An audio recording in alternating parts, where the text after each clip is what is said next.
Me, I'm just me.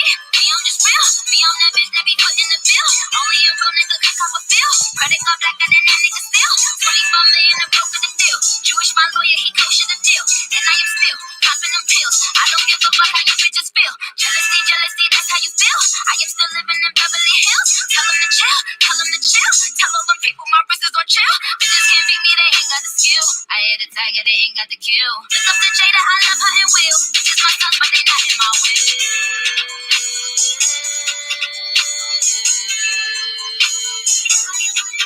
The fuck be wrong with these bitches? The fuck be wrong with these niggas? Yes, bitch, yes. Yes, bitch, yes. Yes, bitch, yes. Yes, bitch, yes. Yes, bitch, yes. Yes, bitch, yes. Yes, bitch, yes.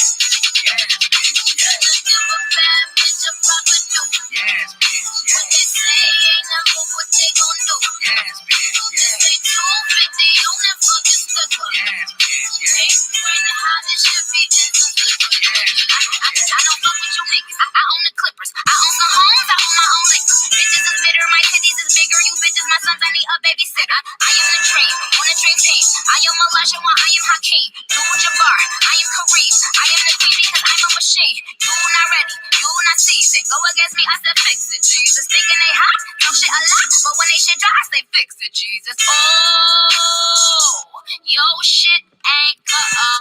What's going on? What's going on? What's going on, Conscious Crew? It is your favorite mother-loving commentator, Conscious TV. Welcome to another riveting episode. Okay, you guys already see from the discussion, baby. We're going to attempt to get into some things, okay? Now, vacation was really wonderful, if I may say so myself. I have had a lovely, 4 or 5 days? Because vacation started on Thursday. It started on Thursday, honey. And it was good shit. And I hope you guys are still enjoying y'all weekend because, baby, I got refreshed and got all the energy I need, okay? To shoot and spit fire out here in these streets, okay? Now, yesterday I came to you guys on an improv show, okay, regarding Monique's latest rhetoric, which had to do with her disapproving of Black women pooching through in public spaces like the Atlanta airport in pajamas, slippers, and or bonnets, okay? Any combination of all three items combined, okay? Making supernatural ghetto-ness, okay, in Monique's eyes. And this, of course, created conversation and dialogue. And over here, it created the discussion around respectability politics and just how respectful are respectability politics when you peel back the layers, where obviously there were opinions varying from those who supported Monique's 1960s tomfoolery, coonery, respectability politics bullshit. And then there were those who are on the more progressive and easygoing side. Like, child, what concern of it is to you, girl? We see people and see ensembles, whether it's bonnets, hairstyles, PJs, or what is supposed to be a outfit that really, in fact, should be considered a in-fit, okay, every goddamn day. And if we don't like it, you know what we do? We keep on pushing, baby. We don't tell people not to wear it. We don't tell people to undo it. We don't tell people to get their hair did another way, especially if we don't know them mother lovers, okay? So Monique, find you some business, okay? Maybe if Monique wasn't sharing her damn nigga with every other woman in Atlanta, okay, she wouldn't have so much idle time in her hotel room alone to let the devil use her for his glory. But even that is another topic and another subject for another day. And shout out to polyamory and polygamy. So I received some emails and some comments, and people were saying this would make for a very interesting open discussion and a very open this would be for a good panel. So I said, you know what, Sunday, everybody's chilling, everybody's high as hell, everybody is gorging down barbecue, and some people are gorging down the entire goddamn grill. Shout out to Let Me See Your Transcript, bitch. Okay? Plenty of grills are missing, ho. today. The entire grill, charcoal included. Oh yes. So I'm gonna let you black women come on and sound off. Or, black men, gay men, straight men, cis men, trans women. Anybody want anything that they want to add to this discussion? Okay, they can. I will be dropping the link.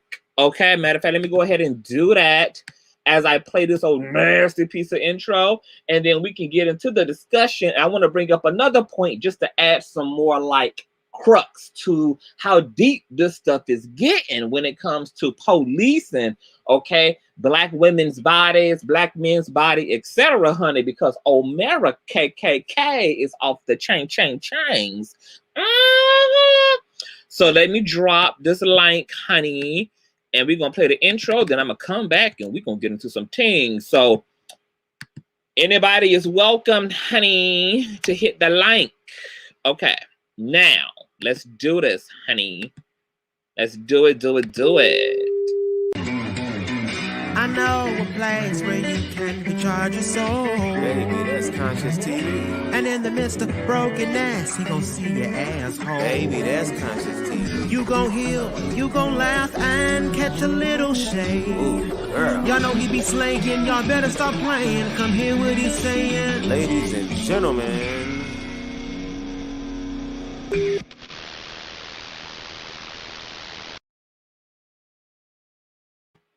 Okay, somebody just asked a strange question about if I've ever shown my face. She must be new here, but as you can see from the intro, yes, I show my face.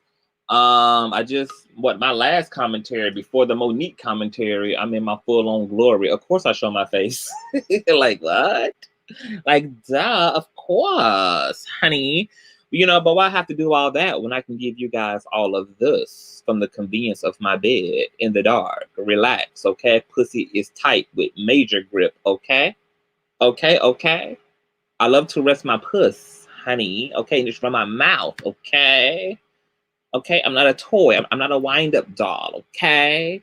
I don't be looking to do all of that all the time, honey. It takes too much to just throw on clothes and have to do my hair because, I don't go nowhere looking like anything. That's what got Monique pressed in prison because, she tired of women's, doing her thizzle and just getting, and it just coming out like the house any old kind of goddamn way, okay? Now, I don't mind my raggedy days, baby. Okay? But when it comes to branding and this being entertainment, I have to make it my business, okay, to keep up with the Joneses and do what I do best, okay? I'm a visualistic person any goddamn way. Now, we do have a guest backstage, okay? And I think if I can see here, hold on. What's going on, Miss Marie? Hi. Hi, Conscious Room. How are you? Fine, thank you. You looking lovely on this Sunday. Why, thank you. I just came to show my little bonnet. I got time enough to put a little face and jewels on mine. And I'm not going to stay long because I don't want to get in trouble up in these rooms. I just show up with my little bonnet. Baby, I am living, honey. Yes, God. Represent for Bonnets all across the world. Yes. Let me take off this banner real quick. Okay, so we got a lot of folk coming in. Yeah, I wasn't going to bring y'all in right now. So, hold on. So let me hi, Q. Hi. Hey, Conscious brother. How you doing, baby? I'm doing well. Okay, so what I want to do is I want to get you ladies' perspective, okay? Okay. Why? I want to read this article before we do so that I can give y'all some extra gas in y'all tank because it's something else that I thought was really that made sense with this topic, okay? So I'm going to read this article and then y'all just stay right there. I'm going to remove y'all, read the article, and then bring y'all back in. So just stay right there and listen to this article that I'm about to read to y'all, okay? Okay, 10-4. Okay. Okay. Y'all stay right there. Okay. So I'm going to keep my guests backstage, you guys. I put the link, everyone, let me put it in the stream again, mods. If y'all in the building, please post the link in the chat for me so that anybody who want to join can come up because we're going to sound off on this. I really want to hear what folks have to say. Now, this article that I want to read has to do. Let me just share my screen real quick, honey. I hate being live. It's so technical. So much be going on, honey. Okay, let me see here. So this is who we talking about, honey. These are the women that Monique just could not deal, baby. She can't deal. Y'all see? Monique tired of y'all pushing through the airport looking like this. She's sick of it. Just sick of it. Monique saying, look at you, disrespecting your grandmother, disrespecting your mother's grandmother, disrespecting grandmama's grandmama, coming out in public around good, civilized, sanctified, dignified, classified, melanated folk and white folk. Don't you dare push around the airport round white folk looking like you ain't raised with no good sense. Okay? Oh, yes, honey. Now, we're going to remove these lovely ladies real quick, okay? I just want to give out an example, honey. Oh, yes, Monique is sounding off, honey. But let me share this other string, sugar. Let's do it. Let's get into it, honey. Let me make sure y'all can see this before I read off, okay? Because this is crazy, y'all. It really is. It's crazy. It's cuckoo. Let me see my screen sharing. Okay, I think y'all can see this. Okay, here it is. Now, that picture was used as a caption for this here particular article. Okay, this is in 2019. I remember this article, but I never got to talk about this subject. This is a Houston high school, right? So it states, a high school's new dress code bans leggings, pajamas, and silk bonnets for parents, okay? We know the only parents that pertains to are melanated and brown folk, okay? The article reads, it's not exactly unusual for school dress codes to become a source of controversy, but the latest flare-up has a new twist. This time, it's parents being told what they can and can't wear on campus. As the Houston Chronicle first reported, one high school principal warned parents earlier this month that they will be turned away if they show up at their child's school wearing hair rollers, leggings, silk bonnets, or any other items on a list of banned clothing. The announcement followed a widely publicized incident in which a prospective parent was turned away from the school for showing up in a t-shirt, dress, and headscarf. And I quote, "We are preparing your child for a prosperous future," Carlotta Outley Brown, the principal of James Madison High School in Houston, wrote in a letter to parents on April 9th, quote, "We want them to know what is appropriate and what is not appropriate for any setting they might be in," okay? Now, the article goes on to read, hold on, honey. This article pushing through. Slow down, Miss Ma'am. Slow down, girl. I ain't done with you. I'm almost finished. Slow down. Watching the post. Okay. Too many parents, KTRK reported. The dress code appeared to be laden with racial undertones. For one thing, it didn't apply to the whole school district, just the one high school with the majority of minority and low-income students. According to the Houston Independent School District, 58% of the students at Madison High School are Hispanic and 40% are African American. Nearly 3/4 of the students are eligible for free and reduced price lunch. Quote, I'm almost insulted, Tomiko Miller, the mother of a current student, told the Chronicle, quote, "I really think it was discriminatory, the language that was used. It was demeaning, and I'm African American, and if it's misty outside and I have a hair bonnet on, I don't see the motherfucking problem, okay? And how it's another motherfucker's business if I want to pooch and get up out my Jeep that I pay good insurance for, that I put good premium gas in my car for to come pick up my child, okay? And if I need a little hair equipment because I'm an African woman, sorry, white America, if my shit don't just flow silky out of my scalp. Sorry, white America, if I can't be Becky with the good hair and just lay my motherfucking head down without no scarf, without no do-rag, without no bonnet, okay? And just sleep and twist in a nightmare all over my goddamn blonde bundles, okay? And wake up and just have to put a brush to that shit and pooch on out the door, okay? God ain't built me like Becky. He built me like Brenda, and I ain't got no damn shame about it. So neither should y'all have a damn problem with it. Wait a minute. Am I taking this as personal? Let's keep reading, child. In her letter to parents, Brown wrote that sagging pants or shorts were off limits and men couldn't arrive in undershirts. Low-cut tops were banned, as were leggings that are showing your bottom and shorts that are up to your behind. Same with pajamas or any other attire that could possibly be PJs. So wear the head coverings that many Black women wear to protect their head. No one can enter the building or be on the school premises wearing a satin cap or a bonnet on their head for any reason, Brown wrote, adding that shower caps were also prohibited.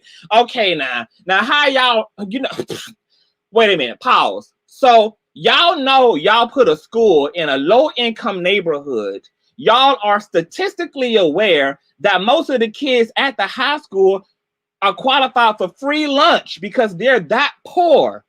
So then that tells you a lot about what their parents' pockets are looking like as well, okay? So damn, you put a school in a very impoverished area, and there are parents, Black women, who can't even afford a standard bonnet, okay, to cover up their naturalness, to help protect their naturalness from the elements of the earth, okay? So they have to substitute it and improvise like a lot of impoverished people have to do, okay, because they can't afford the things that they should. And you're going to even ban the shower caps that some of these women who are in the struggle are using as a substitute.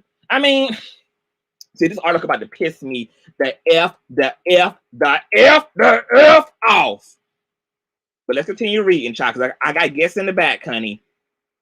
Brown wrote, adding that shower caps were also prohibited. The guidelines, she said, would apply to off-campus events as well. Wow, which means that even events connected to the school, like soccer games, field trips, anything connected to the school, whether it's on campus or off campus, the dress code remains the same. Quote, we value you, but we must ask you to value and follow the rules of the school environment. You know what? But that would require a certain economical reach for that to be the case, okay? Because when you broke, okay, when you poor, okay, you can't afford to always have fresh clothes to put on. You can't afford to always have, okay, the things that you're supposed to have. This might be a goddamn wash week, okay, and all I have is a long t-shirt dress, okay, to come up to the school with, because unfortunately I don't got 75 quarters, okay, to wash 3-4 full loads of goddamn colors and whites, okay, between my babies and myself this week, okay. So I got to do what I got to do, okay. It is a t-shirt dress, so technically, you know what, I'm talking too much. I got guests in the back, okay. Now, this article goes on and on and on. Oh, I see. Oh, others saw the policy differently. This elitism and respectability politics. Ashton P. Woods, a candidate for Houston City Council and a founder of Black Lives Matter Houston, wrote on Twitter, she should be fired. Most of the parents likely cannot afford to comply with this dress code. It ain't just me. We can end the motherfucking article right now. You guys heard it. Let me bring in my guests, okay? I know I went on a bit of a rant here. Oh, okay. Hi, y'all. Hi. Did y'all hear that article? Absolutely. Okay, so I'm just gonna let home. Okay, since you were here first, Miss Marie, what are your thoughts? And they can be on Monique particularly. There can be on this dress code situation, just wherever your spirit takes you. Thank you. I'll be real quick and I'll drop off. Thank you, Conti. Shout out to Monique in Baltimore. That's my hometown. Yeah. And that article that you read, just like a lot of things today, I think people just aren't using their manners. I think another way to say what they were saying is to be more creative. If you really feel that way and you're really that bothered, I'm talking about the school, not Monique. If you're really that bothered, then you have the opportunity to show people, give them a creative way to display their bonnet or their dress code what do you consider decent and fashionable? You stop just slamming and telling people what to do. So that's my opinion. A little manners wouldn't hurt. And I'll go ahead and drop off. I just well, hold on, Miss Marie, because you're talking good now. You're talking my language, and I like what you just said. You said, presentation and it's not so much as what we say, it's a lot of how we say, and having some compassion and some damn empathy. Okay. And I like what you said about, telling people to get creative with it. The school could have said, hey, because I did see a young lady in the chat who said, she wears her bonnet, but her bonnet is bejeweled and bedazzled and it's glamorous, honey. She got that thing all hooked up. And so let me ask you this before you go. Like, do you think there is a racial undertone behind this? Even with Monique, do you think that there's some like anti-blackness there going on? Now, Monique is another story. Yes, there is a racial undertone. And I want to say about the racial undertone and the school, that's where I believe that women, we show them, I'm going to be careful how I say this. We show them how better we are than they think we are. We show them. We display to them that, but anyway, but now to Monique. Now, this is the thing about a man and her having some issues with her man. And now she's just trying to drag us all up into whatever she's going on over there. And I wouldn't fall for it. That's just me personally. She's going through something to blast everybody. And, and I want to be fair to Monique, because I don't know if she said anything about regal gear and, ethnic gear. I don't know that she did or didn't. But to just drag women about our bonnets, we didn't need to hear that, and certainly not from her as a messenger.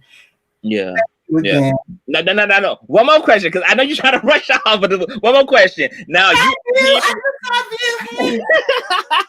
your bonnet is snatched and sitting, honey. I love it. Like this, your bonnet literally looks like. Look, your bonnet literally looks like something that you could wear to church. Like it looks so fashionable and so nice. Like.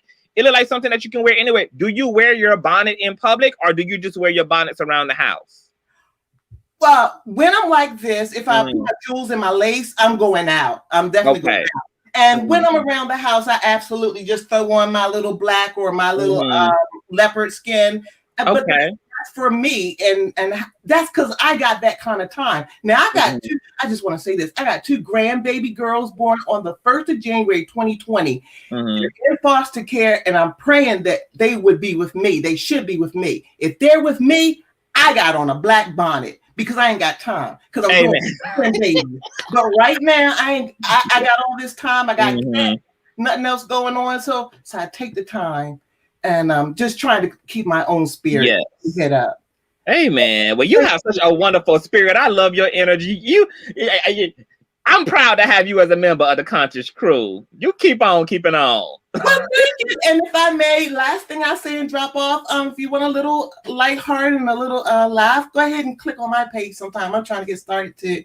Thank you, Conscious. Give them your name. Is your name on YouTube? S. Marie. Yeah. Oh no, sir. I'm Sharon Marie. Watson. Sharon Marie on YouTube. Okay. Put your link in my chat. It'll allow you guys support Sharon Marie. We're gonna go over there and keep up with Miss Sharon. Okay. So you don't have no issue promoting yourself. Self-promotion is everything, honey. We support all of the Conscious Crew members over here. Thank you, Conscious. Nice meeting you, T.I. All right, well, thank you so much. I'm sorry. Okay, bye-bye. Bye-bye. You as well. Bye. Oh yeah, you ready for me to sound off? I'm about to go on a rant just like you did. I understand them rants. I rant too. But first of all, I want to say that as Malcolm X said, the Black woman is the most disrespected woman. And what I mean by that is like from groups, online groups like Manosphere, and which are subgroups all over YouTube and all over social media. Society is trying to control black women, period. And I want to know what makes these people think that, black women don't deserve to be free like everyone else. Everyone wants freedom. And so does black women. We don't want to be micromanaged managed down to, every bit, or blamed or degraded for everything that, that ain't always our fault. And so that's one of the points I wanted to bring up first. But secondly, Monique is nothing more than a misogynist, because yes, women can be misogynistic as well. And she's what we call, like in certain parts of the conscious community, a mammy. A mammy is somebody who, pretty much coddles and overlooks all, the bad behaviors of, Black men, yet, wants to, pretty much burn Black women at the stakes. And, that's a Monique type. She has self-hatred issues. And so, yes, you asked the question earlier, was it a racial undertone? Yes, it's both a racial undertone, because we don't see this happening to other races of women. And it's a sexist undertone, because, like, it's specifically like all of the criticism 9 times out of 10, especially coming out of Monique's mouth, is like specifically, directed at Black women. So, she's a mammy. And as long as the bonnet, like, what's the difference between a bonnet and a church hat? Like what? Or even a bonnet and a do-rag. In your conversation about a sexism, like men not being dragged for wearing their fitted caps in public to cover up a missing hairline, or they having a bad hair day, or they've even made do-rags very socially acceptable. I see men in do-rag in the clubs, at the bars. I mean, but yet Black women catching all this heat for their hair equipment, and I consider a bonnet just to be a female do-rag.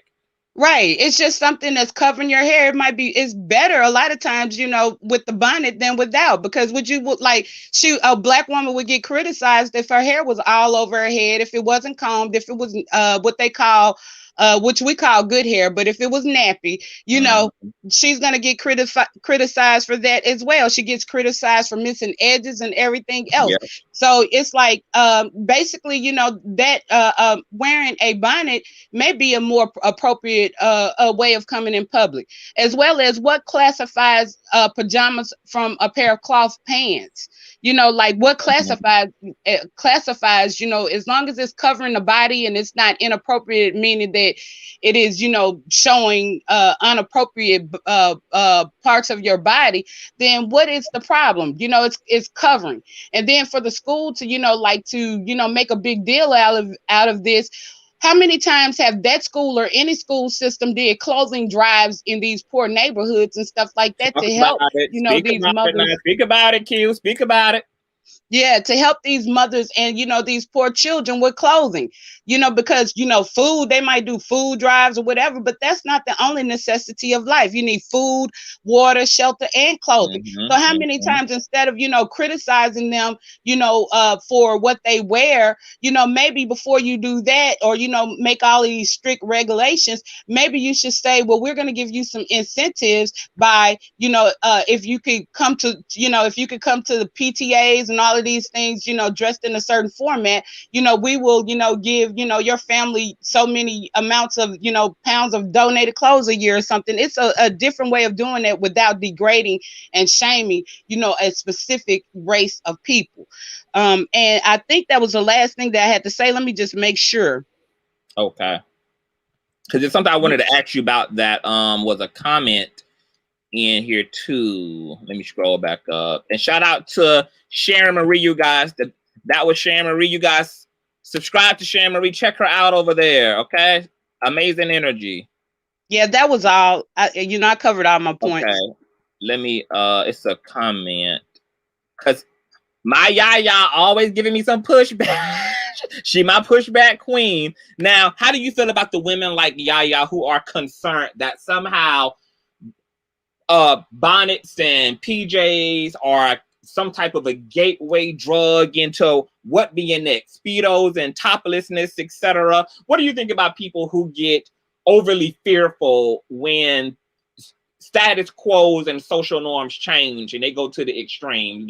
And it kind of reminds me of the undertone of fear that be behind like the introduction of LGBT people into society. Then the conversations became, well, what's next? Bestiality and pedophilia. So what do you think about what's next? Speedos, toplessness, titties all out down New York streets. What's tea?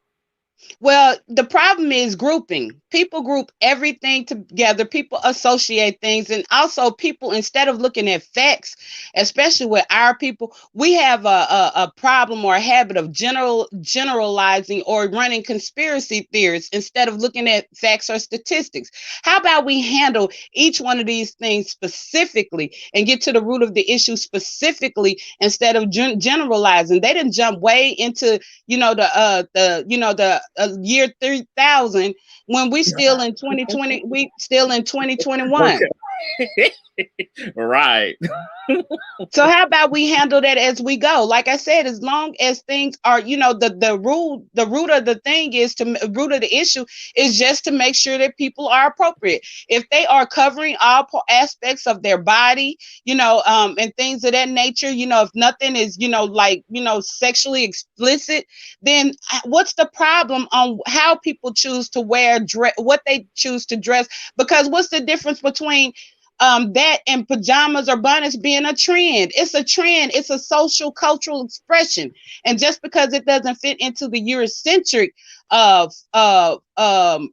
format or the Eurocentric cultural expression doesn't mean that we don't deserve to express our culture. And the problem that we've had in the past is they shun us from our cultural expression. Then they turn around and they're the ones that's making money off of our culture, i.e. braids, i.e. dreads. This is not the first time that we've been through things of this nature, and we got to stop them from, allowing us to express our culture. And we should be able to monetize on our culture. We got to start monetizing on our cultural expressions, or like our trends and our fashions. Yeah, absolutely, baby. It's so much culture vulturing and cultural appropriation going on versus cultural appreciation. And something that you said, this emphasis on like PJs, this emphasis on slippers. I'm with you. At the end of the day, technically, this is still clothing. And the purpose of all clothing, whether it's daytime wear, club wear, event wear, or sleep wear, is that you're wearing something that covers your body. That is the sole central basic, non-complicated. You don't even have to have your GED to even for that to register. Is that the essential purpose of all clothing, regardless of how it's branded, regardless of how it's labeled, is clothing. Your body is clothed. So I don't understand this commitment to being so pressed and so discriminative toward all the ways in which people wear clothing. Whether somebody is pushing through the grocery store in their SpongeBob pajamas comfortably. What's the difference between a woman putting on her PJs and going grocery shopping, doing something completely mundane, from that same woman putting on a sundress? Something that's right, and that's because ultimately, no matter what clothing you're in, you're trying to achieve whatever you're trying to achieve. If it's comfortability, it's comfortability. If your PJs give you comfortability and you feel good going to the post office in your pajamas, going grocery shopping in your pajamas, going to do your business, what is the issue? Even with this article from the school talking about this was all sparked by a parent coming up to the school in a t-shirt dress. What's the difference between a t-shirt dress and the jersey dresses that were in style just years ago that girls were wearing? I mean, like, I don't, this is like the way that white supremacy tries to dress up and disguise its bigotry and its racism and reinforce its classism. Like, I would just prefer racism to just like be overt. This like covert racism, I can't stand it. Like I'm like all of this. Hold on, who the hell is this? Girl, everybody always want to call me when I'm working, but like I would rather the overt expression of it. And so I had another point that I was going to say, but I think I'm gonna shut the hell up there. But yeah, I don't understand it. But you know what, Q, I coined the term, and maybe somebody else have said it, but I'm gonna say I coined it because God gave it to me, and I ain't heard it before God gave it to me. But it's yours. But something called social narcissism, and I think people don't understand that this is what they're dealing with.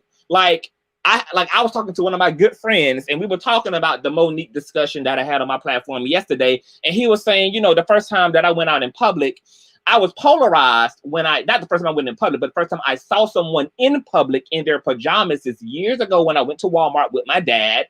And there was a guy who was just like so casually shopping through Walmart. And he just had this like polarizing, like this was very polarizing for him. And I was just like, so what happened after that? And he was just like, you know, I just thought it was so inappropriate and it was so out of place and blah, blah, blah, blah. So this is what I want to say. I understand that seeing something new initially is going to cause a polarizing impact. But I think that in healthy people, we first address ourselves before we project onto the situation and say, wait, why am I experiencing this thing in this space the way that I am, and getting into priority of peeling back the layers of your own psychology and your own conditioning, which has to start with the self-interest in your own mind and the thoughts that you have. And where do those thoughts come from? Who's the author of those thoughts?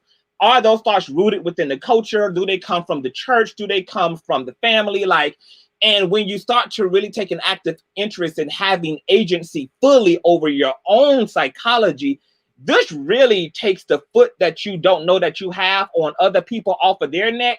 And you begin to realize that you're the fucking problem, that you're the judgmental maniac, that you're the one who is trying to have unnecessary influence and control over other people's lives for no God-given reason other than controlling them. No other God-given motivation other than just to control the way somebody showed up. And my issue with Monique's ass yesterday in her rhetoric was that she talked about Black women in bonnets at an airport who could afford to sit first class with her. And that wasn't a conversation. She talked about and dragged Black women for walking around in their PJs, but they ain't asking her for a coin to get nowhere. They are supporting themselves and got business to go handle. And the biggest issue I had with her rhetoric is the fact that she wanted, because she low-key tried to stay away from acting like she wasn't being judgmental, but she was being judgmental. And I helped her to separate the two. Your issue ain't with the bonnet. Your issue is with you projecting your stereotype of the woman wearing the bonnet onto the woman in the bonnet. And Monique never said anything about these women's conduct. So I didn't understand what was the issue with the bonnet. These women are in bonnets, but you are not saying that they acted out. You are not saying that they were being ghetto. You are not saying that they were being loud and difficult for no reason. So if these women were in their bonnets, being mature adult women, carrying themselves accordingly, and had on a female do-rag on their head, what the fuck is your problem? Facts. And, you know, beyond it being, you know, her projecting, you know, like her stereotype or her opinion of those women, she was projecting her fear. Because let's go and be honest, like we know, or we remember Monique from back in her comedy days, and she was as ghetto as all outdoors. In fact, she was the first image that I know of as being, you know, like an openly ghetto person. So, you know, like, how dare she be the one to, you know, try to, you know, criticize another woman for her dress code because she acted ghetto.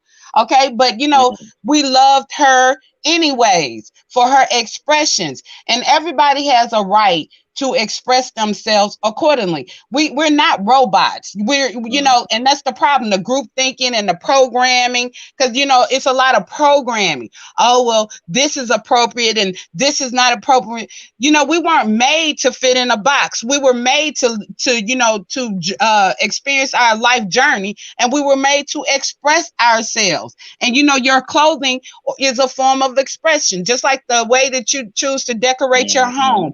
Just like the way, you know, what color you choose, you know, to have your car to be. It's an expression, like how you choose to wear your hair.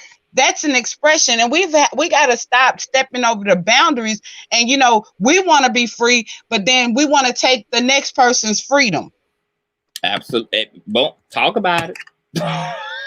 Black people, our people be the first people to want to talk liberation and liberty and freedom. And then we be the first to find somebody to fucking oppress and then lock behind a cell. We be the first people to want to put people in cuffs emotionally and mentally, metaphorically speaking, and yet be the people in the streets fighting for freedom, fighting for creative agency, fighting for all of the things that we're fighting for, and yet we keep our foot on the LGBT community, and we want to be their oppressors. Black men keep their foot on Black women's neck because they want to be the massa and the oppressors. Black gendered women want to put their necks on trans women because they want to be the oppressors. It's like the colorism.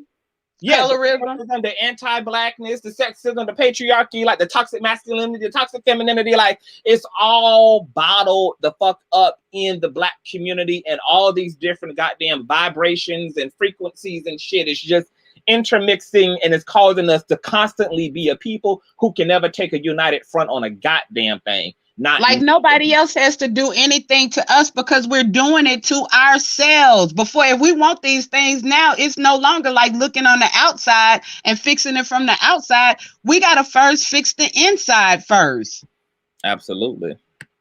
Absolutely. You got to fix your home. You got to fix your family. You got to fix your children. You got to fix, you got to get rid of this generational stuff. You got to, you got to stop doing the stuff that you were programmed to do because of tradition when it does not fit our best interest, or it's not, it hasn't done us any good. We got to, we have to do better for ourselves, before we can expect somebody to even care enough to help us. It's like we're messing up. We're around here just tearing up things, and then we want somebody to feel sorry for us, and come help us when we're not even trying to help ourselves.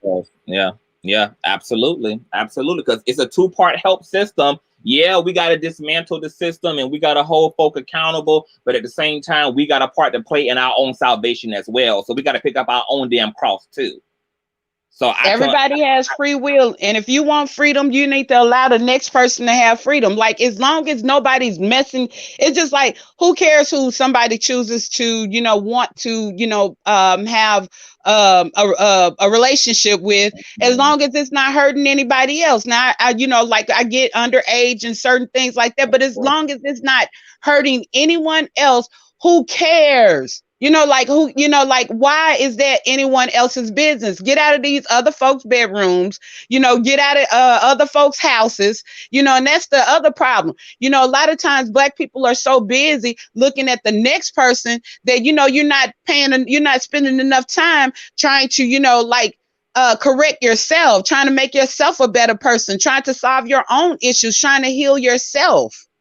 Yeah, I agree. And I want us both to speak to my beautiful wifey, okay, who's also modding for the Kingdom. Nutritionist said, I just want to play devil's advocate for a second. Is wearing a bonnet in public really expression, or is it laziness?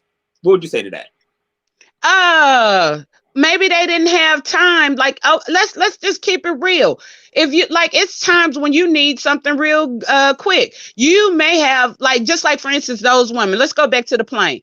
Maybe they were fine internationally. Maybe they was going to be on the plane for a minute. And of course, if you want to be on a plane for a minute, you want to be comfortable. So, if you want to be comfortable, why not, be able to wear appropriate pajamas and a bonnet? And maybe you needed to run out somewhere real quick. And, and so, the only thing that you had was a bonnet. So that laziness word. And then it's like, because here we go with what makes the bonnet inappropriate. Because to me, a bonnet is not what is it so bad about a bonnet? I'm going to tell you what it is. I don't know if you had caught my commentary yesterday on this, but I stated what it is. The issue with the bonnet, like I was saying in Monique's case, it's not even the bonnet.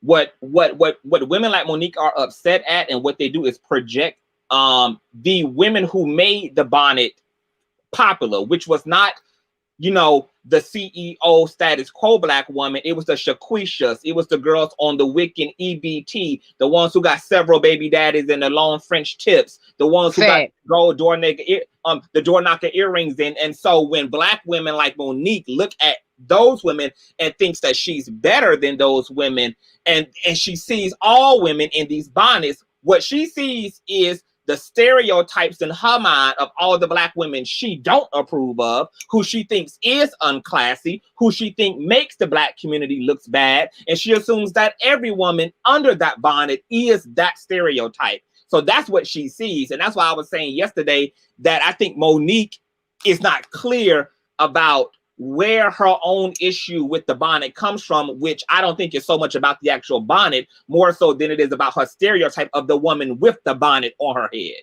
because of the images. Just like, for example, let me just put it back up here. Just like example, who do you see, QI? Who do you see in these images right here? Let me do this. Let me share my screen right here. Who do you see? Who do you see in the bonnets? That's who Monique sees, and that's who Monique sees in every black woman who has a bonnet. Is these women? Well, let's just look at the one in red. Okay, if she's around the house, she's been cleaning and things like that. For all we know, this lady could be a CEO when she dresses up and her hair is done. You don't know when you're at home, around the house, or when you're, not like, I can see going to a job or some event, like, or event, or, somewhere where it's required. But, as long as the airport or the grocery stores and stuff like that are not saying that, it's inappropriate and are not banning it, then, so be it. A person deserves to wear whatever they wanted to wear, look whatever way they want to look. It's a natural look. And it's like, that's the other thing. People are against natural, like our people call it's laziness when you see a person with nappy hair. It's laziness when, you see a person, like with, the dreads, but not the fashionable stylish dreads, but the natural dreads that the rosters wear. That's what they classify as laziness, instead of it somebody just wanting to be their natural selves. And which goes back to the point of, we are ashamed of our own naturalness. We are ashamed of our own selves. We have a right. That's us. We have a right. Why are we allowing society to shame us on us? Our ancestors our ancestors look just like these women. Your big mama. Exactly. Mm-hmm. Your big mama might have looked just like these women. Ain't your mama look just like this? Right. But now we shaming our own big mamas. We're shaming disrespecting our own ancestors and our own culture for the sake of Eurocentricness. Mm. When we need to be proud of us. It's called self-hatred at the end of the day, all the way around the token. Amen, amen, amen. I totally agree. I should have got my goddamn notepad, because there's so many thoughts jumping out at me as you talking. And I just want to add to, I want to go back to the initial question of laziness. You know what, a wifey, a nutritionist, I wouldn't even have an issue with laziness. I mean, it's not against the law to be lazy. It's not against the law to like, I don't feel like doing nothing. I'm not putting on no makeup. I'm not doing my hair. I'm slapping on a cap. I'm throwing my hair up in a bun. I'm putting on a bonnet. I'm putting it in a ponytail, whatever the case may be. Like, I mean, why we can't consider ponytails to be like equivalent to a bonnet? Why we can't consider caps to be equivalent to a bonnet? Like, who got to decide that the bonnet is the issue? And once again, I know what the real issue is. The real issue ain't even the bonnet. The issue is, there's a judgment about these women in this picture. There's a judgment about them. See, what QI is talking about is the type of anti-blackness that black people suffer from, that even allow us to degrade, demean, and dispose of one another. And the issue that we're not addressing as a black collective is the fact that we look at these types of women and we look at them as disposable. Why are they here? What are they contributing? They're serving no point. They're just baby makers. They're just ghetto, ratchet, and fucking obnoxious. My God, can he send the second flood? Like, and we don't realize that this is the subconscious motive and attitude of discriminating against the bonnet. The bonnet ain't got nothing to do with nothing. The bonnet is a symbol of some type of perceived judgment we have about black women who are in the struggle, because that's what we associate with the bonnet. Black women who suffer from promiscuity, that's who we putting in that's who we see in the bonnet. Black women who are not being responsible with their livelihood, with their autonomy, etc., living off the system, blah, blah, blah, blah, blah, blah, blah.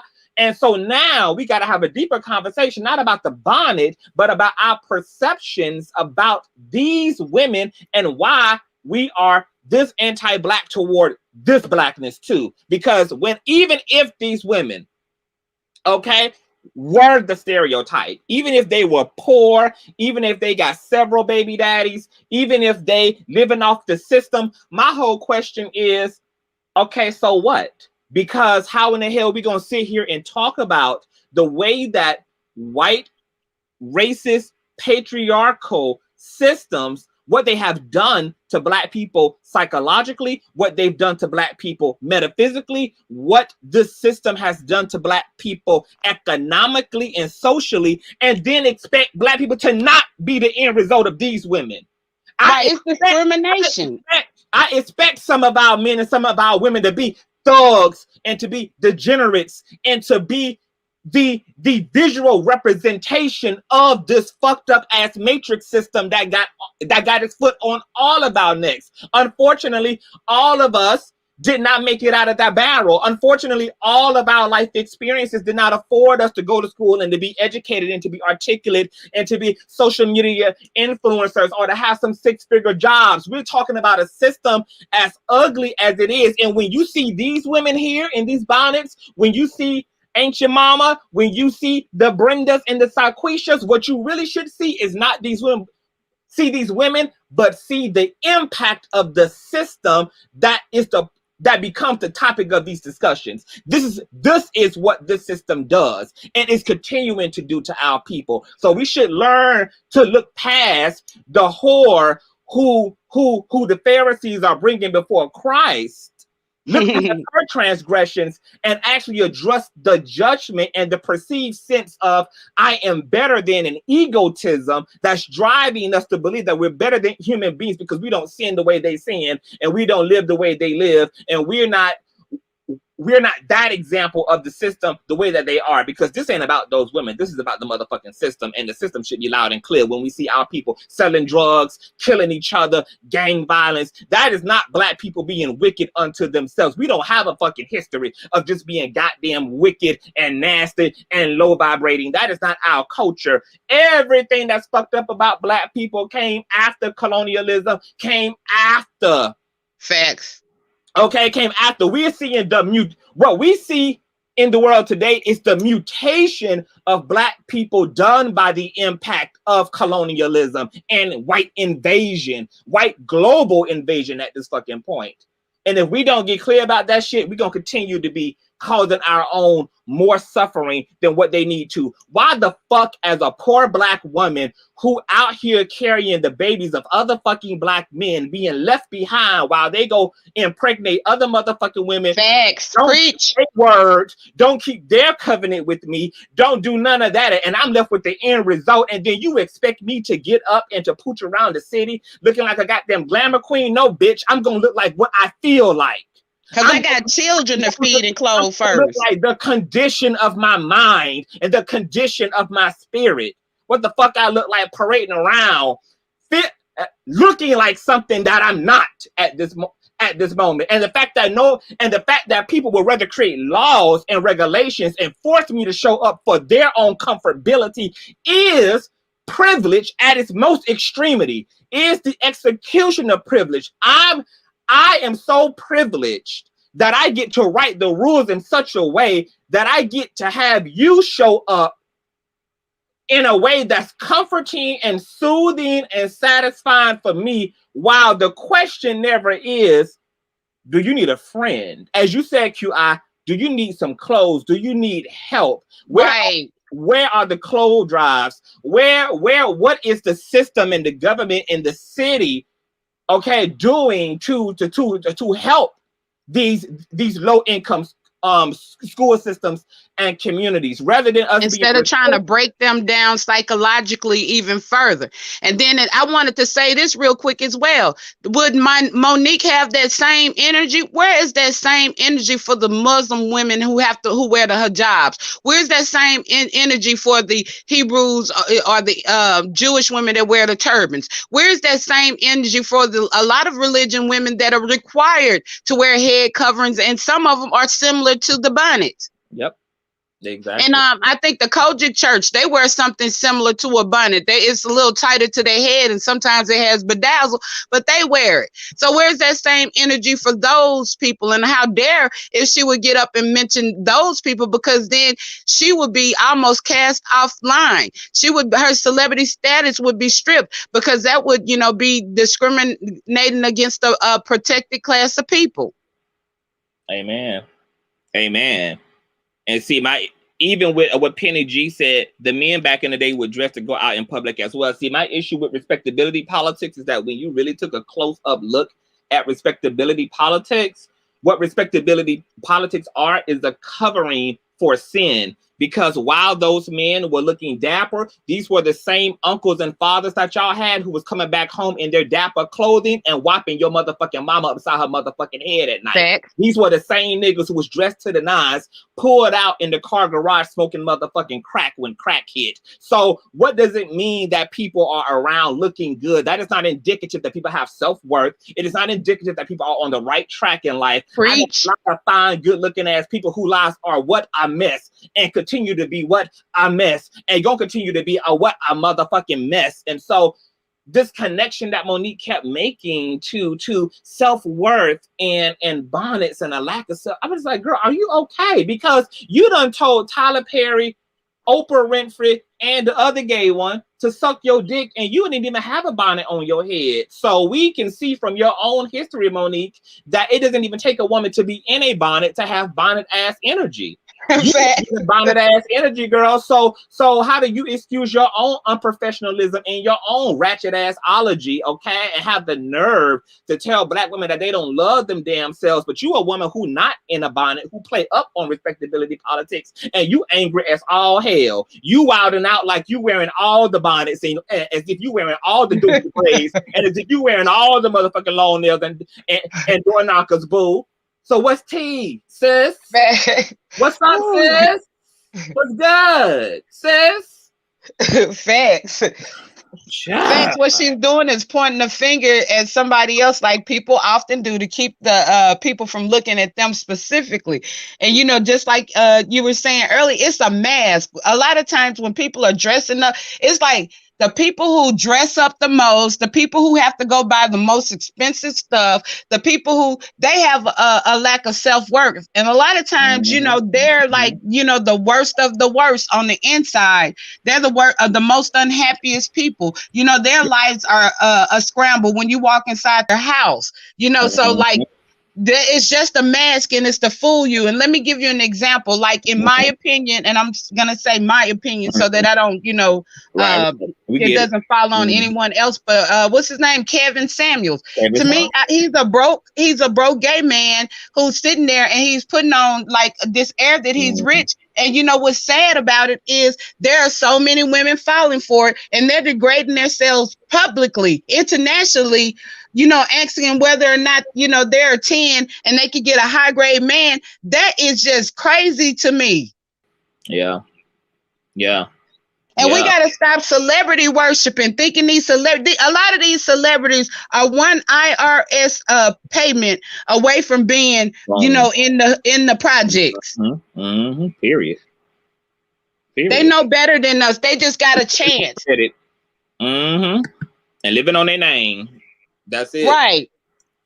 So we got to stop a lot of this stuff. And just like you were saying earlier, just because somebody's sitting, behind the altar, does not make them the saint. Yes, because look, even through the invention of like this lane for exposing the corruption within the church, like King Jives and Larry Reed, what their brands have told us, what their style of commentary has told us is that the people, like you were saying, with who uphear and uphold respectability politics to the most extreme are the people who are the most corrupted. All these pastors done been exposed for their side chicks, for extorting money, for misappropriating church funds. And so these are people in suits and ties, in their classy church hats, prophetess who are pedophiles. Like, we're talking about the whole nine. And that was the beauty of this era of exposing the church, because exposing the church was really a way to expose respectability politics for the bullshit that it actually is.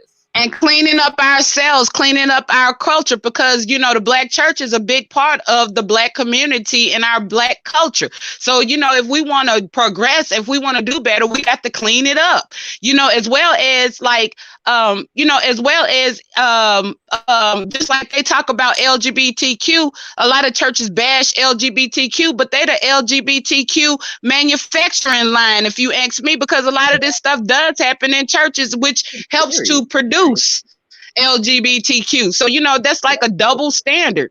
It is. And the biggest issue with like the Kevin Samuels and the Moniques of the world and respectability politics of QI, the biggest kicker here, because this is the kicker, the reason why it's such a false system, it's a demonic system, it's a Luciferian system, is because nowhere in respectability politics does the conversation ever lead to or be concluded in love.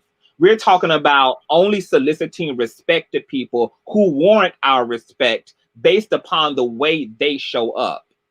That is ungodly and undivine. That is a solution. That is a solution.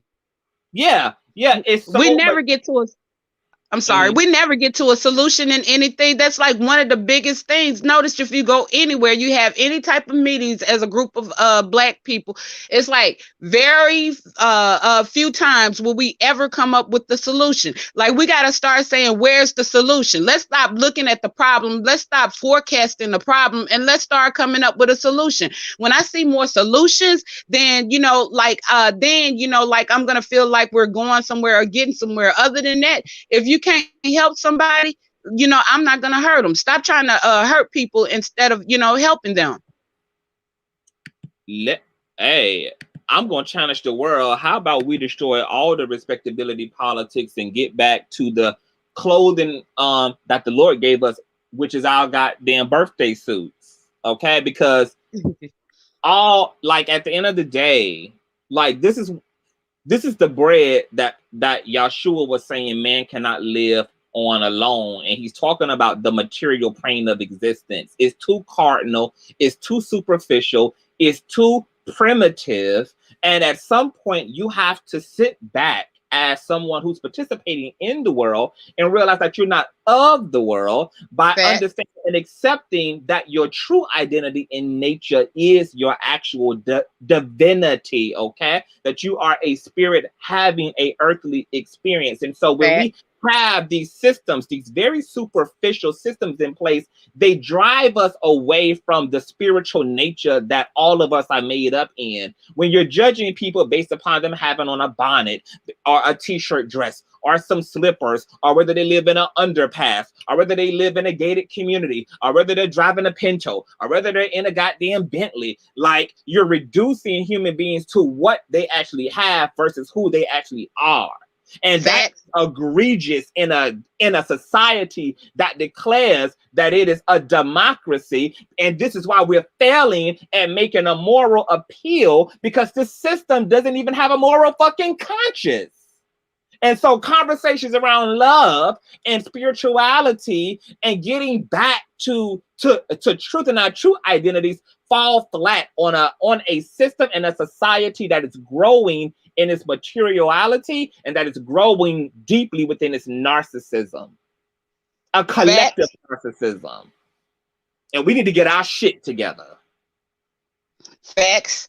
Because we're doing everybody's so religion, but in our religions, you know, I've studied them all, and I'm not even I'm a spiritualist, but you know, and spirit means spirit, that, you know, spirit, essence, nature, you know, your inner, you know, and that's what we're here to work on, you know. And you can't work, like, if you're too busy, like they say, sweep around your own front door before you try to sweep around mine. If you're too busy looking into someone else's life, you're not spending enough time, you know, you're correcting your own. Amen. And absolutely. And all of this stuff is by design. It was designed because now, like, they don't have to do things to us anymore. We're doing it to ourselves based off of somebody stepped on my tennis shoe, based off of, you know, like, I don't like that. I'm hating on that person because they got $5 more than me.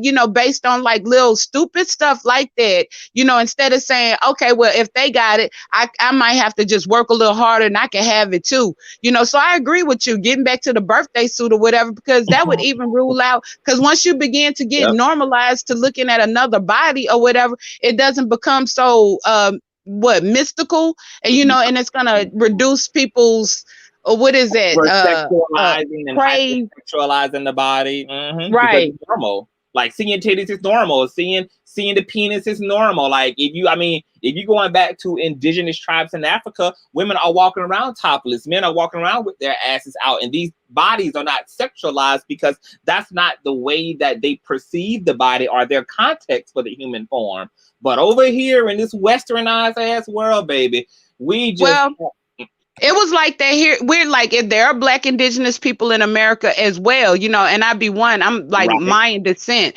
and you know, and it was the same way with us. You know, like we like, just like if you look at the Indians, we wore like a lot of times grass skirts and, you know, different. We weren't fully clothed or anything like that, but we were on a different vibration, you know, spiritual vibration, where, you know, people weren't lusting after bodies or whatever. People were looking at people's souls, and they were looking at the characters, and they were looking at, and that's the real things of people. Because, you know, like you said earlier, and I was gonna say, what was that lady, Alanis Morissette? What if God were one of us?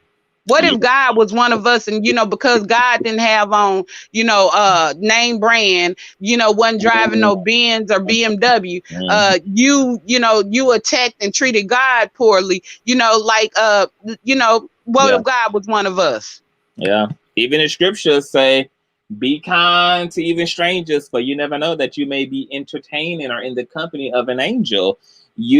God is one of us. And you'll never know when you're gonna. God. We are all emanations and all a result of source energy, and we should be treating each other as such and seeing each other as such. But people got to understand that they live in a system that's dependent upon capitalism. The reason why they don't want us to be a spiritual people or to have a spiritual society is because capitalism could not be sustainable if people were more concerned with their inner being rather than their outer condition.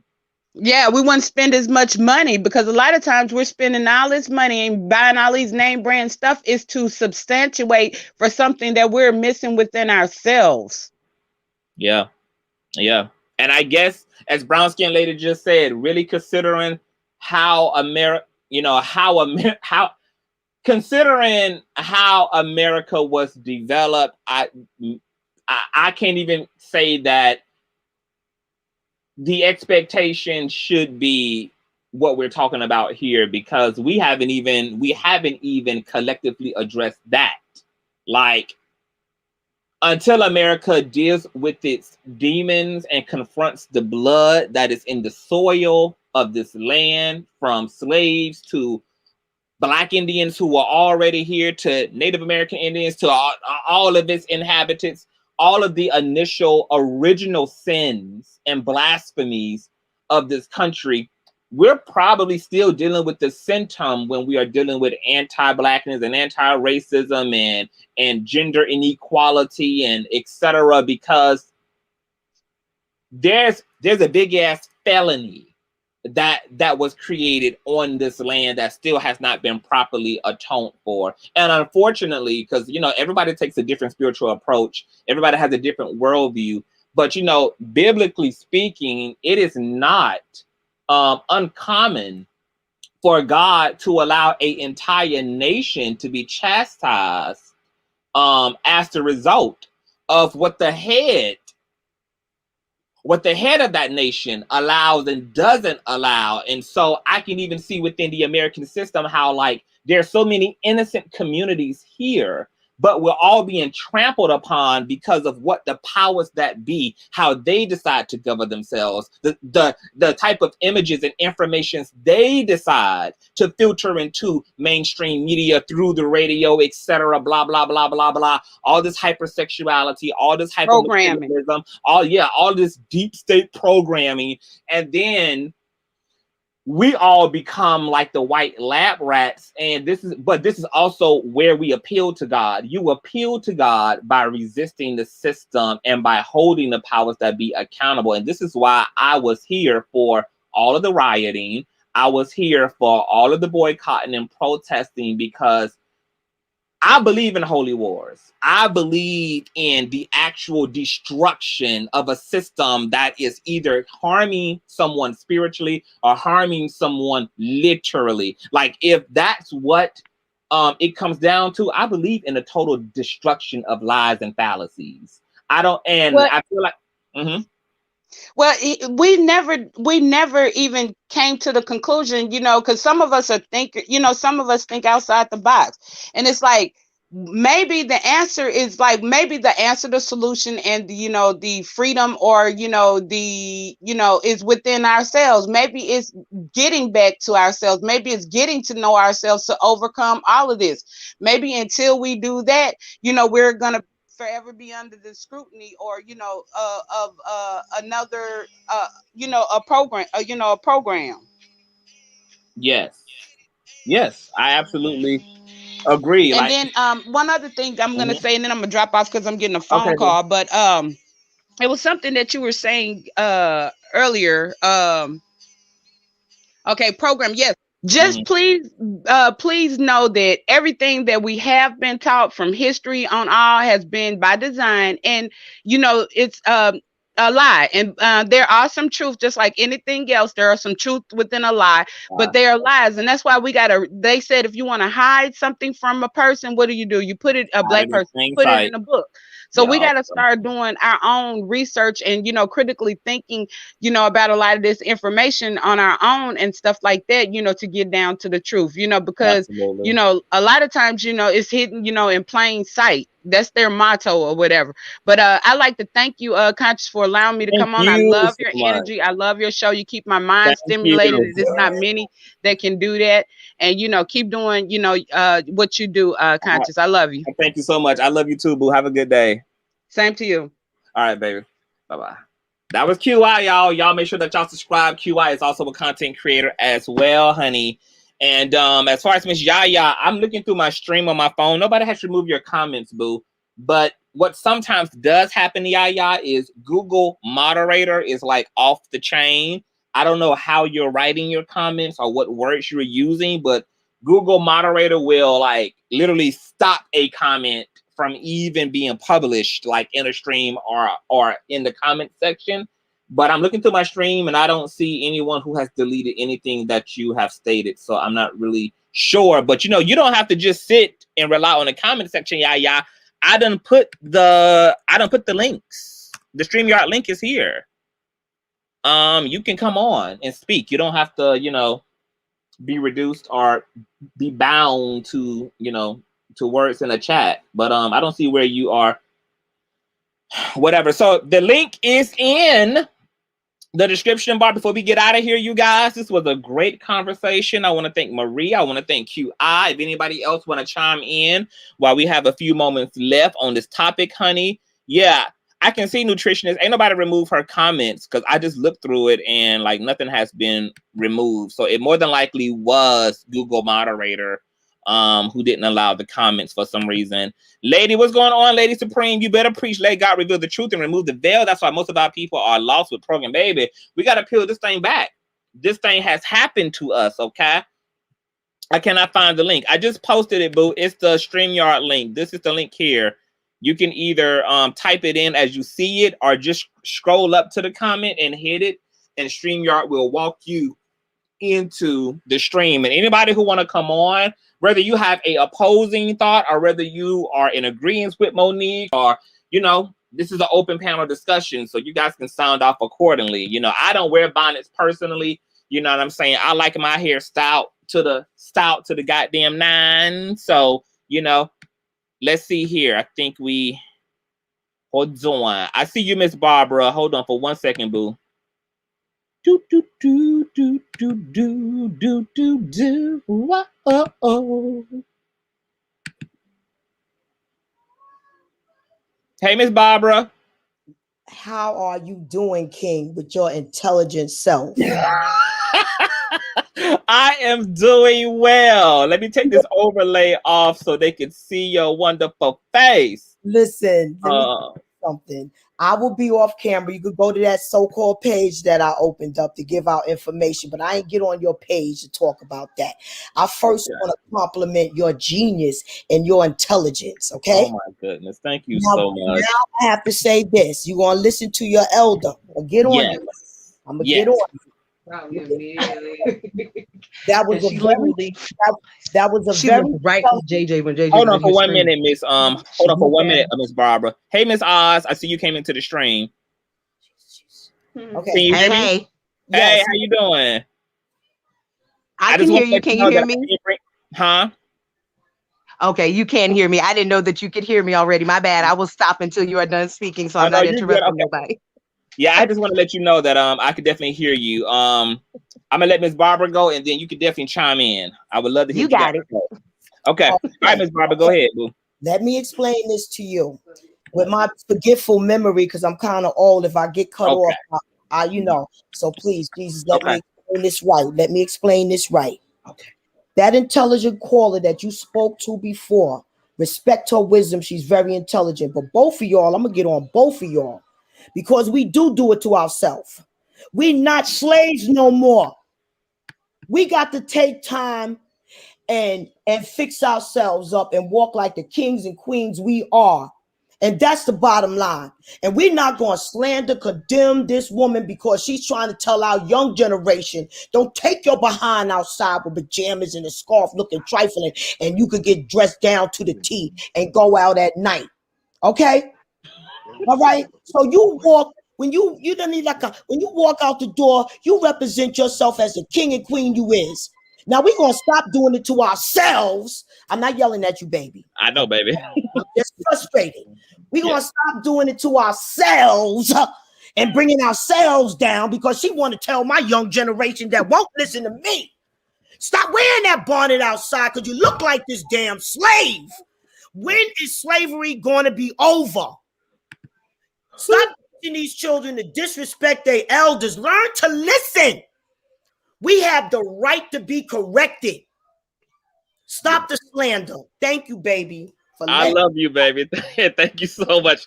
Your message definitely rings loud and clear. Okay, baby. All right, boo. Y'all heard Miss Barbara? Look, Miss Barbara comes from that generation of, look, if you got it, flaunt it. Why you want it in a bonnet, okay? Why you want it in a bonnet, honey? Let all that sexy, let all that ass, like all them hips, honey. Put it on. Show the world that you are black and beautiful. We hear you, Miss Barbara. We hear you, baby. Hey, Miss Oz, how you doing? I'm good. How are you doing? I am doing wonderful. What are your thoughts, child? I know that we talked a little bit about Monique again from yesterday, and then I brought up the whole school system in Houston and all that. What you feeling about the conversation around bonnets being banned or not? Oh, my goodness. Okay, first I just want to say we love you. We love watching you. You just give us too much life over here. We love it. But what I want to say about this incident is my honest opinion on all of it is just that we focus way too much on what people are looking like on the outside. You don't know what somebody's going through in their life. How do you know this is not all they can afford? Maybe they can't afford to get their hair done and look slave. Everybody can't look as good as you, Conscious. You know that. What don't do me. Everybody can. Everybody cannot look as good as you. That's why my camera's not on right now, because I'm looking a little dusty. Look, hey, mine isn't even on. I can't even look as good as me some damn time. That's why mine ain't on. Okay, but if you want to keep on focusing and all of our attention, that's what the media and everything does. They want to make us focus on outward appearance all the time. We are constantly judging people's worth based on what they look like. Why? Why are we doing that? You don't know what the best looking person who could be all dressed up and dolled up looking like $1 million and they ain't worth 2 cents. Ooh, crap. Yep. Okay, they trifling. Their whole character ain't worth jack spit. Yep. So if we're going to continue to allow ourselves to be fooled by people's outward appearance, cause look at R. Kelly. He's a prime example. A nice looking brother. Nice looking brother, rich, famous. He looked nice. In the world, and then look, he was on. You think he got it all together, but he obviously don't. Right? Obviously. Now, like even look at Jeffrey. My family is a prime example of this. Unfortunately, I got a big ass family. I done had a whole lot. I done pushed out a lot of kids. Okay. Hold on for 1 minute. Hold on for 1 minute, Miss Austin. Let me introduce this other viewer into the stream. I just want to let them know that they're here and that I'm gonna let them follow you. And then you can follow your thought for sure. Hold on for 1 second. And I think it's a delay a little bit as well. Shelly? Yes.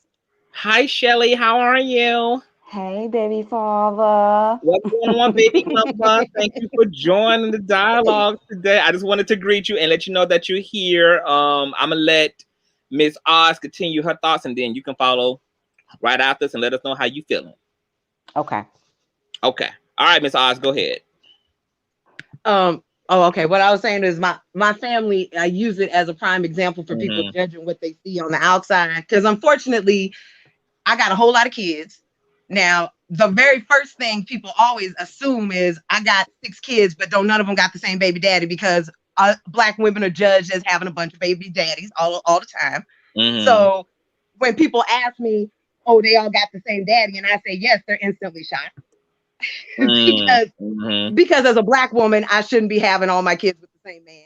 Then when they ask how long I've been with the man, and I tell them 27 years, they shocked again. What? You with the same nigga for 27 years? Amen.